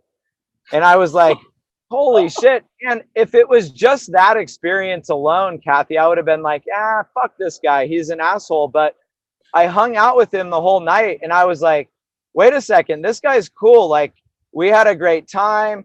He's fun. Like, this was great. I was like, wow, he's not as big of an asshole as I would have thought one might be, who's making that kind of money. And from that point forward, he always became a mentor of mine. And the rest is history. He's worth 100 million, maybe 120 million right now, and I'm worth 15 million. But 10 years ago, he was worth 15 million, and I was worth 1.5 or whatever. So it's always incremental progress, and it's having a mentor, like getting around somebody like a David Osborne. And all it took was my willingness to be like, okay, you know more than me. Let me hang out with you and listen to you and ask you questions and actually care about David, because we've got to really make it a two-way street with our mentors and the people that we're learning from. So, that's been something I've taken to heart. It's why we created GoBundance. It's why we wrote Tribe of Millionaires. It's why we launched the women's division with your help, Kathy, is that getting around the right people, it's the secret sauce to everything that you want to accomplish in life. So I've just been fortunate enough to have the doorway open for me enough times, and for me to step through it and to get around the right people at the other side of that doorway. Mm-hmm. I think you just said a lot of things, and I want to make sure, guys, those of you who are listening are catching all these things, because I think that you could just get stuck on like, holy crap, $350,000 in the tax account, and not hear everything else that Mike was just sharing. But I think it's so important. One of the things that Mike mentioned, which I know you talked to me individually about as well, Mike, was just like, you had an opportunity, right? And whatever that is, and you guys have an opportunity in front of you guys right now, and you just went full in on it and said, okay, I'm going to just like really get good at this. I'm going to really build this. I'm going to build cash flow, which we'll talk about in a couple minutes in terms of like how you started building wealth.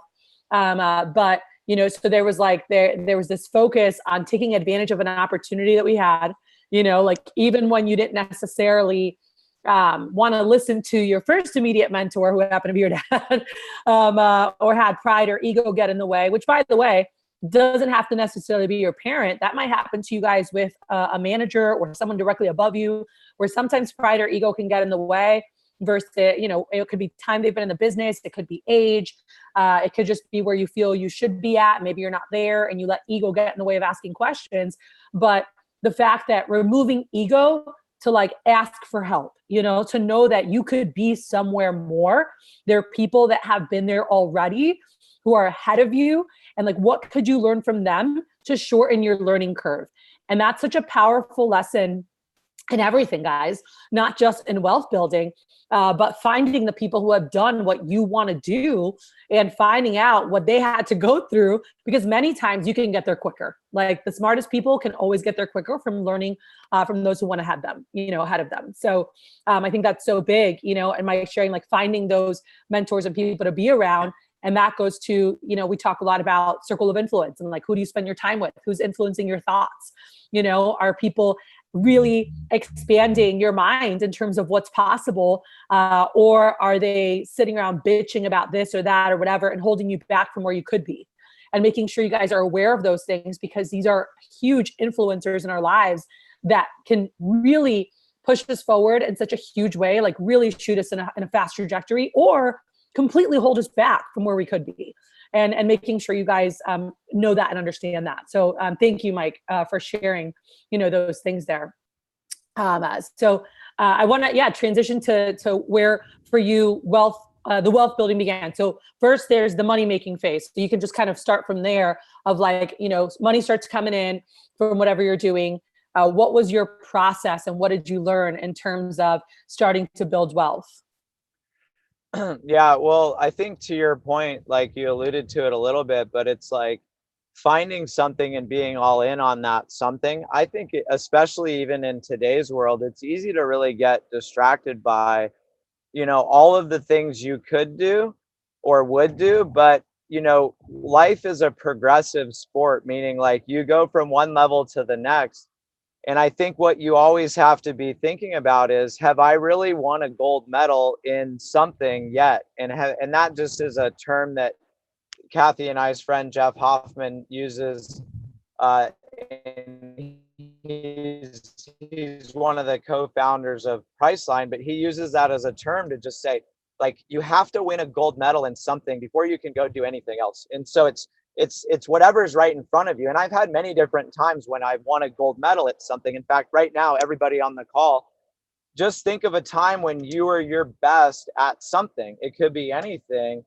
And in that moment, think about all of the hard work that it took and all of the times, the practice, the all in that it took to be, you know, be the best you could be at whatever it was. And by the way, if you didn't go all in and you were still the best at something, then fuck you, because man, that's amazing. Like, you should be celebrating. That's awesome. If you're in a situation where you didn't go all in, but you were the best at it, then unfortunately for you, you have a problem. And the problem is that you're too good.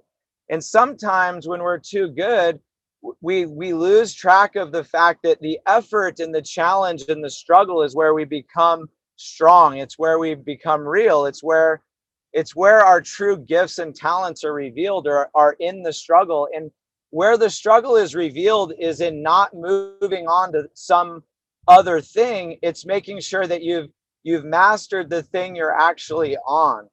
And so you all have an opportunity in front of you that's related to leading other people and going beyond mastering sales. And you've already probably won a gold medal of some sort of your own in sales.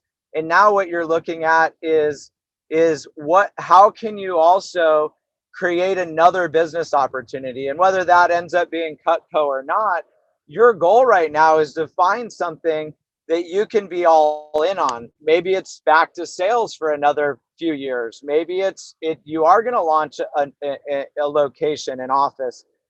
Maybe it's your next opportunity. But what you have to do is focus on one thing repeatedly. And obviously, if you haven't checked out a book called The One Thing by Gary Keller, who obviously I've been mentored by and am a business partner with, but Gary is somebody who, he has laser-like focus, and he goes all in on one thing so fully that he creates the largest real estate company in the world.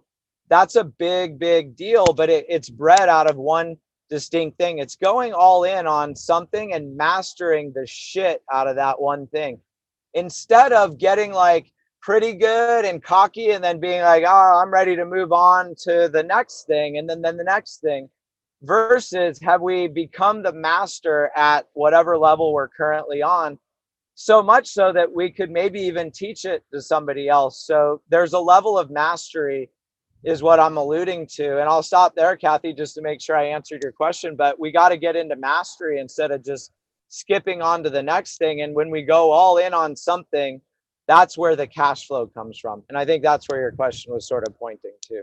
Mm-hmm. No, I love that you said that.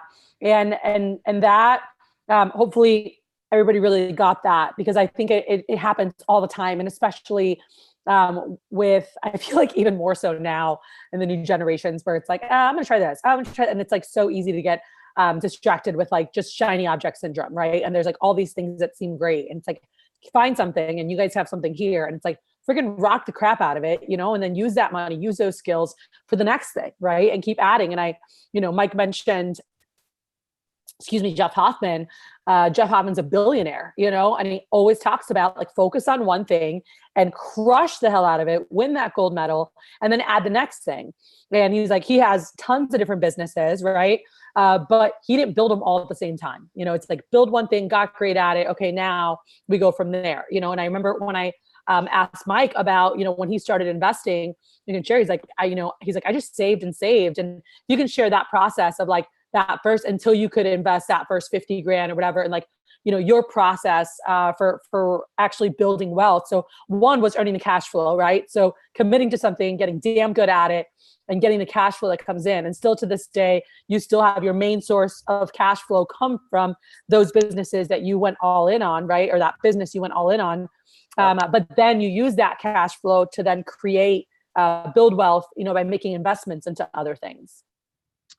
Yeah, I mean, absolutely. I think, you know, here's the idea is, at some point when I was getting married in my like late 20s, and I realized I was going to have kids, and I was like, holy crap, like I really hadn't saved a lot of money. And what I would tell all of you, you know, is hopefully you're younger and willing to listen and be smarter than I was, because you know, what I realize now is that had I have just started even a year or 2 years or 6 months earlier, just starting to put away like 10% of everything I earned. If you want to be aggressive, do 30%.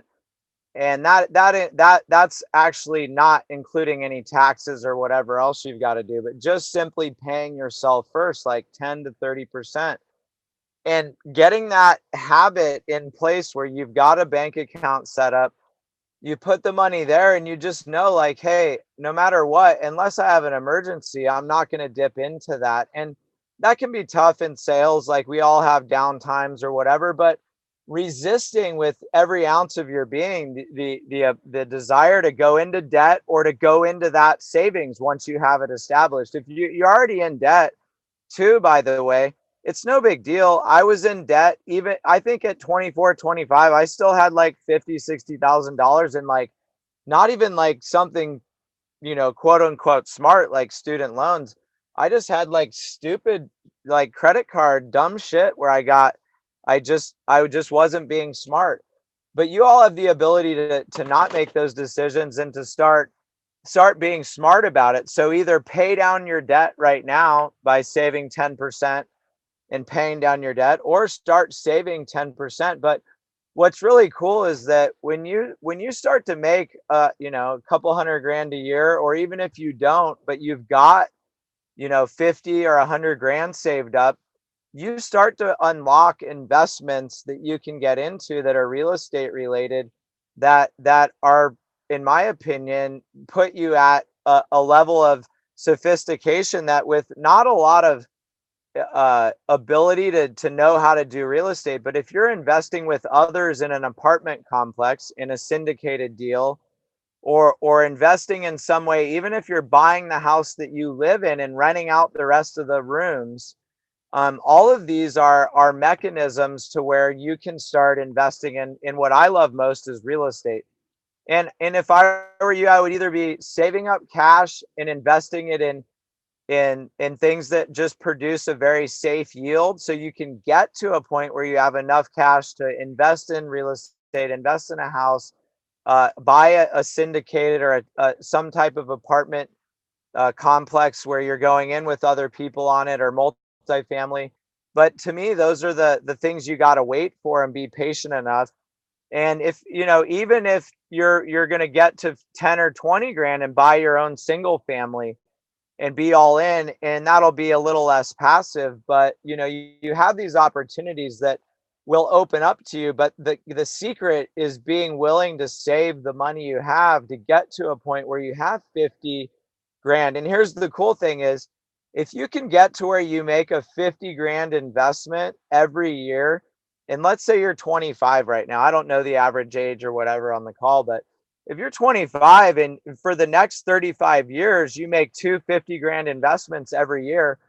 Well, I mean, even if those investments are mediocre or do dismal, you're a millionaire. I mean, or if they do, as long as they hold their value, you're a millionaire automatically.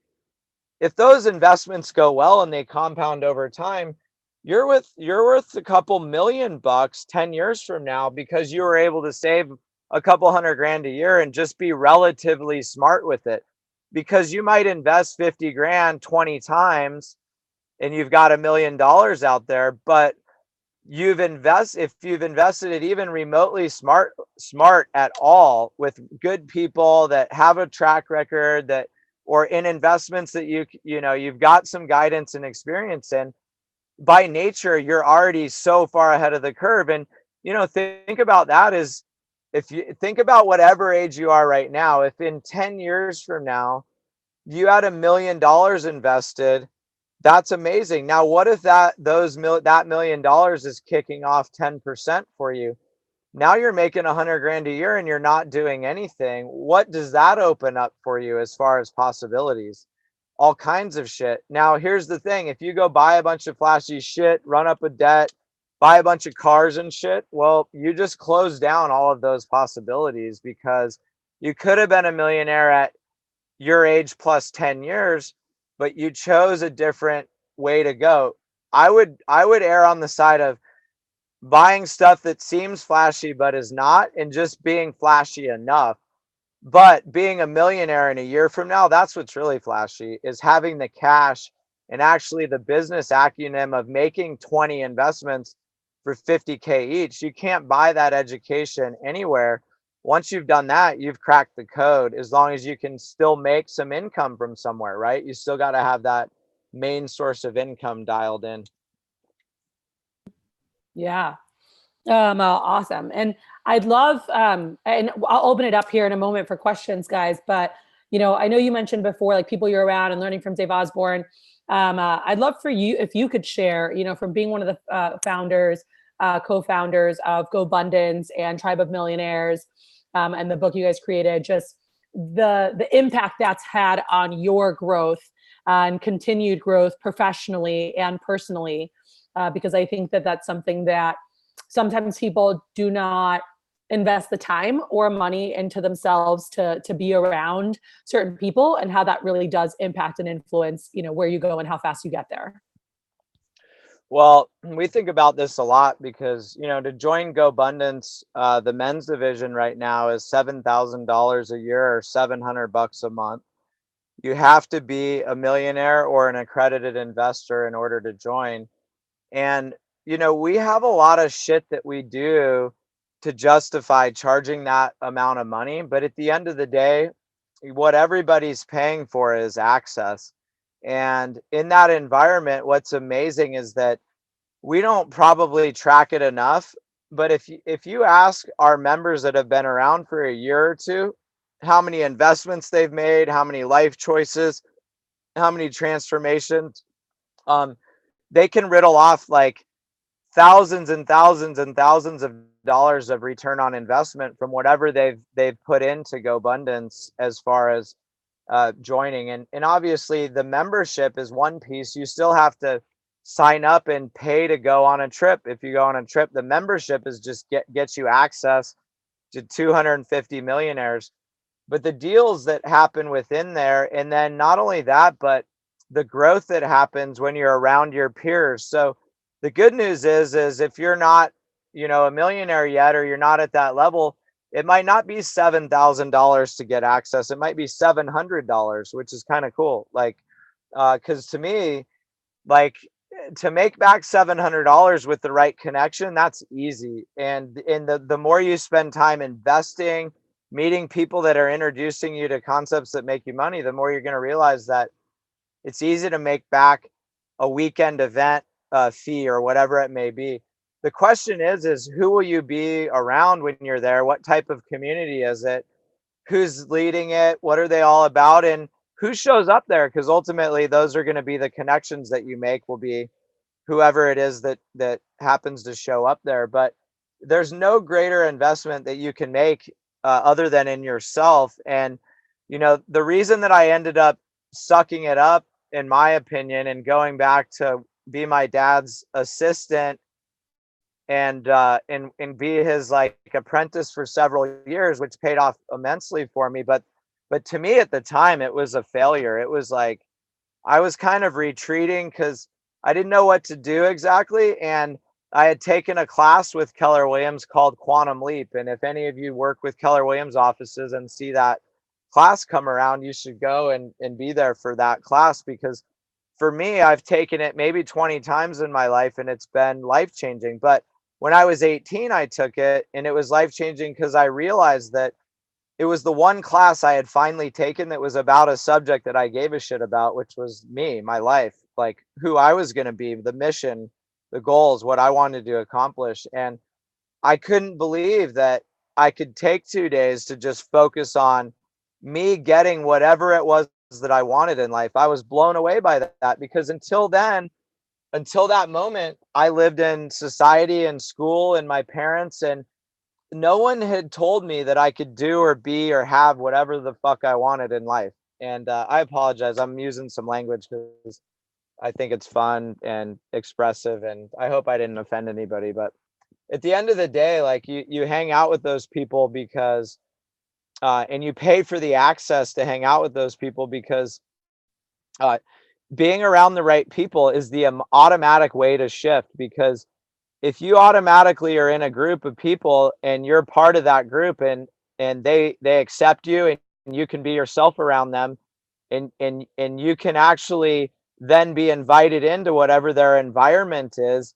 that environment becomes more powerful than you are. And so you'll be shaped by their environment, whatever that co-created environment is that you're creating. So, if you're hanging out with your friends and partying a lot and that's the environment, that's cool. I did all of that too. But make sure you're finding the environment that you hang out in where it's not all about that. And someone's asking you about your goals, your health, your dreams, who you want to become. And if you don't have people that are around you that are taking a stand for your greatness, then you've got to go seek out that group that will not only celebrate your wins, but call you out on your bullshit when you're not living up to your full potential. Love it. So I want to open up to you guys and let you guys ask some questions before we wrap up with Mike here. And I know that many of you guys have been like nodding your head, enjoying, and Mike, great stuff. And I appreciate you again. I know there's a million other things you can be doing right now. And so I just appreciate you giving back to these, young entrepreneurs. But yeah, guys, open it up. Yeah, I just like that. Don't go into debt. And have a strong credit card, because my mom helps me a lot with my credit. She helps me. Hey, let's get your credit up, and then I don't know why exactly, but she just told me have a good credit. Dude, Orlando, thanks for your honesty, man.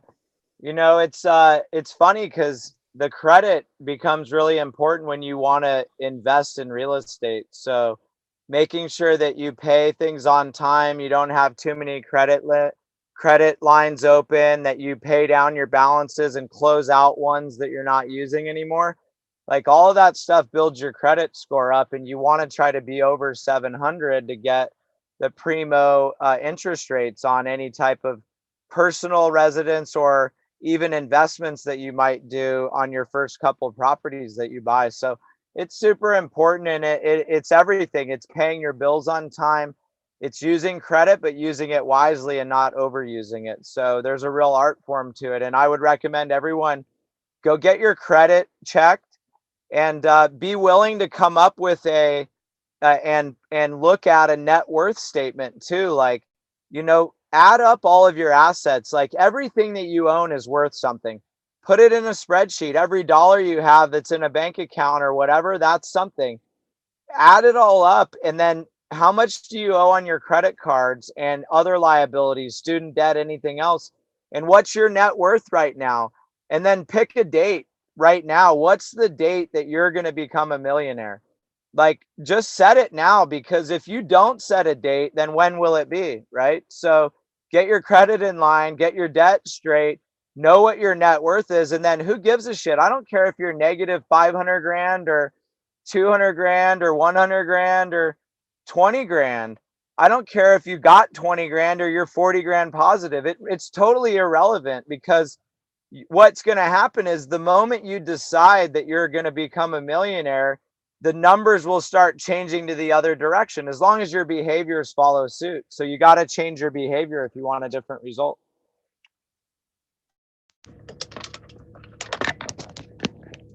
Hey, Mike, thank you so much for coming and talking to us tonight. I wanted to ask, how might we go about getting into M1? Roman, So you broke out. Okay. Roman, you broke out. Hold on one second. I'm hearing feedback. Yeah, hang on one sec. I was trying to plug my phone and it was about to die. Can you guys hear me now? Yeah. I was asking, Okay. how might we go Sorry. about M1? Yeah, so you can go to gom1.com and fill out an application. And you can put down Kathy as a referral source, and she, like you can have her sponsor you into M1. It's not very difficult to get into it, but once you're in, you've got a lot of work that you've got to do, and it's very much worth it. And I would highly recommend that being a starting point. And understand that there's a lot of other places that you can go. So M1 and GoBundance are sisters or cousins in the same solar system, if you will, but there's a lot of other options that that are out there. Quantum Leap Mastermind with Hal and John, which Kathy's been a part of. Depending on what it is you want to focus in on and who you want to be around, there's a lot of options, but M1 is a definite awesome option. Rock is someone I've learned a lot from, and his programs over the first year within M1 are rock solid. No pun intended if you know Rock, but he's an amazing human being. Did a quick thing. Talked a lot about. Am I getting feedback? You're good. I got you loud and clear. Okay, cool. So, you're talking about like building credit, and like the two main ways that I've learned about building credit for like what I'm currently doing. So I have like one credit card, and I just pay one credit card, so I just pay it off at the end of every month. And then the other one is just like go take out a loan that you can take out for and then pay it off, and then pay it after like a short amount of time. So what are other really good ways to go? Yeah, I mean, I think that the idea is to consolidate. I would also just recommend you get some help with it, because I think that there's so many complicated different types of interest rates and everything that you can be on, that it's good to get somebody who's going to help you to repair your credit. And there's all kinds of people that want to loan you money that will help you to repair your credit. So my advice would be to find an amazing loan officer and say, hey, I want to see what my credit is and what I could qualify for as far as like a loan to purchase real estate.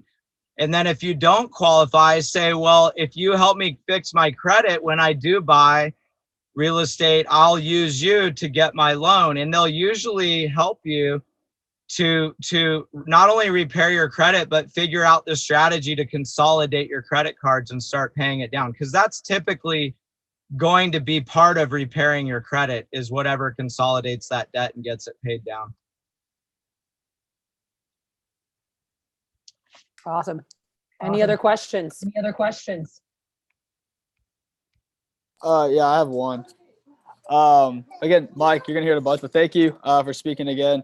I think everyone on this call is either a manager currently or just trying to be a manager. This coming summer, and what I've noticed is I just started being a district manager this past summer, and something that I've taken away is that it's hard to grasp young people's attention span for a long time. So when you talked a lot about mastering one thing at a time before you move on, what are some things that you have found when speaking with other people that have really resonated with them to hey, focus on this? Because it's I guess how do you connect with them on just focusing on one thing at a time? Because it's so people are multitaskers now. They'll have the TV on and be texting and have conversations and eat dinner. People are doing millions of things at one time these days. How do you get especially young individuals to really focus on one thing? If that makes sense. Well, I mean, if you're talking about people that I'm leading and I need to help them to focus on their sales or whatever it is, then it all comes down to accountability and making commitments, and then figuring out how to tie it to what's most important to them, because they've got to be motivated to focus. If they're not motivated, they won't focus. If you're highly motivated, you have no choice but to focus. So I think the thing we most have to do in leading other people is tap into whatever their motivation already is, because there's something that we're already all naturally wanting, whatever that might be right now. And it could be a lot of things I said don't get, like fancy cars and other things. By the way, if that's what motivates you, go get it right now, because it's not a shame to go hit a goal, even if you buy something that's frivolous. What's great is that you become somebody amazing by being able to set a goal and stick to the focus that it takes to get to whatever it is. My highest hope is you'll set a goal to go buy a bunch of real estate investments and not buy a bunch of flashy shit. But what I know is that no matter what, you've got to be able to focus. And the only way to do that is to tap into what's on the other side of whatever it is that you're doing that you might not want to do. So if you're not focusing, it's because you don't want to do it. If you don't want to do it, it's because you haven't tapped into whatever that motivation is. And to answer your question just a little bit differently is, if there was just one thing I was going to do for myself to help me focus, so maybe that's the thing I would teach others to do to help them focus, is I would teach them to meditate every day. And I know that sounds esoteric and touchy-feely and whatever, but unless you're going to be willing to totally understand who you are and what you're all about, it's hard to navigate the world, because you're your own worst enemy. You're wrapped up in your head. You are everywhere you go. No matter where you go, there you are. You show up with yourself. So if you don't have yourself mastered, then that's a challenge. And I think life is about mastering yourself.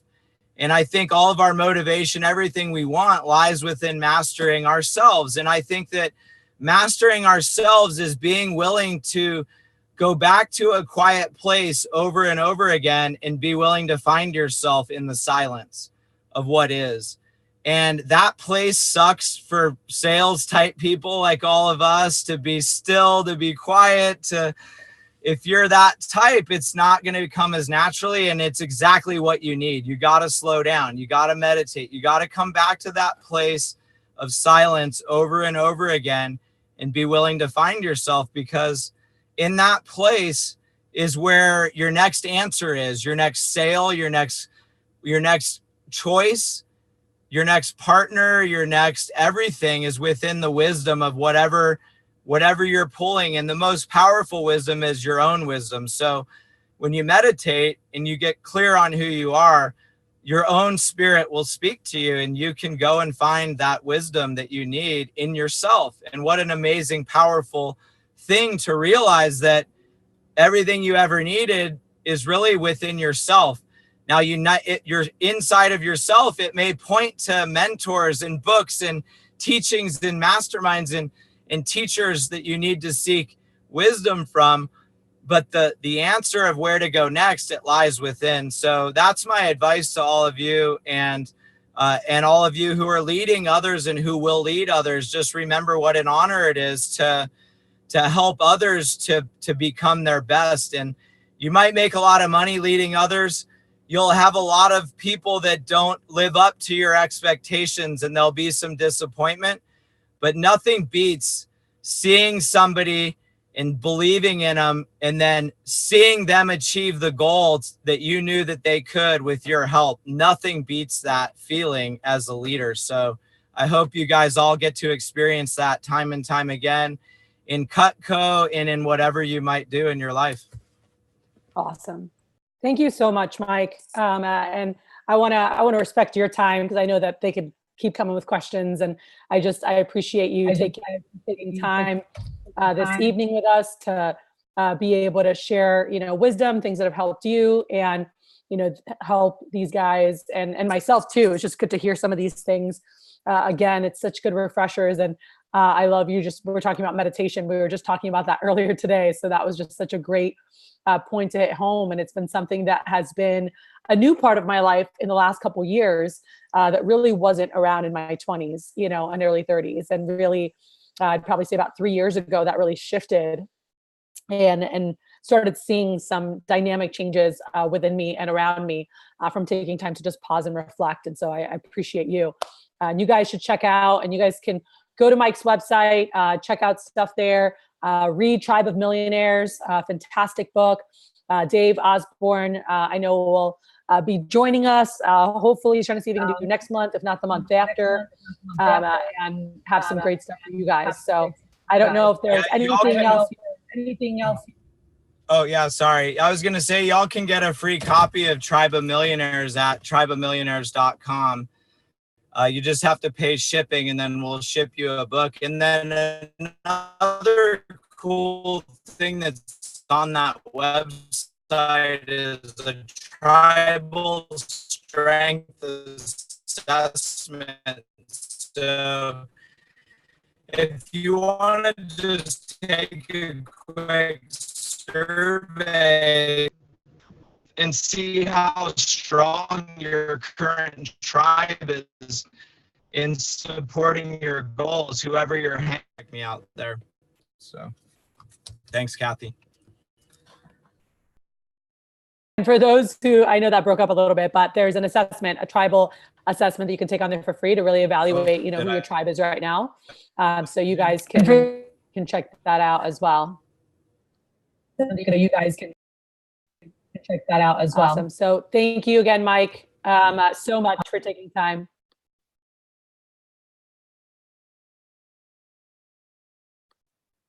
Awesome. So thank you again, Mike. Thank you all. Appreciate it. All right. Talk to you soon. All right, guys. So I know we ran a little bit over. Hopefully it was worth it and you guys got some good stuff. I'd love to, if you guys can put in the group. So here's one thing that I'm going to request. I want you guys to get in the habit of, especially as we're preparing for baby to arrive, is I want to see what's happening, and GroupMe is the number one way where I want to be communicating all like takeaways, hot updates, assignments, things coming up. And so I want to make sure that we're active on there. Anything that we can celebrate with you, whether it's demos that you booked up, running your first interview. Like Orlando, you should have posted in there, ran my first interview, had so and so to training, and just sharing with each other so we could be part of each other's successes. I really want to use that. But if you guys can do me a favor, and I'd love for you to post when we finish up here now, if you can post your biggest takeaways from Mike, and even anything earlier, if you didn't get to share, like from Eileen, I'd love to hear that. That helps me give them feedback. And for any speaker, that's always a really positive thing to know what's helping the audience most, right? To make sure those are things that they duplicate when they're coaching and teaching other people. So if you guys can post your biggest takeaways on there. And again, I know some of you have already sent me. I need Oli and push goals from you guys. I need your list of all the different ways to create recruits in those different areas. All right. And then I need to make sure that you set up your PR coaching call. So I want to make sure that that's happening, and we're kicking some butt these next 2 weeks. And again, I know these were kind of back to back. The other monthly prep got pushed back in September. So these were really close. Our next one's not for 5 weeks. We do have Olean coming up here in a couple weeks. And I know a good chunk of you guys will be there. Super excited for that. And Jacob Kinnamore will be joining and helping lead the crowd. We've got a lot of good stuff lined up for that time together. But make sure you guys are focused right now on your interview. Cool. You should have your PR approach down, and right now it's the interview. So making sure you're mastering and getting your perks down. I know Roman was covering that last night. Getting really good at your intro, pre, post, just getting really comfortable with that process. That's what you should be focused on for the month of October, is making sure you nail your interview. So some of you guys have already learned it, but you haven't mastered it. You're not getting consistent 50% plus shows. What can you do to get you there? Cool. So any other comments or questions you guys have before we roll? Cool. Did you guys enjoy having Mike, by the way? Oh yeah. Cool. So we'll have, Wealth of knowledge. yeah, you don't even know. There's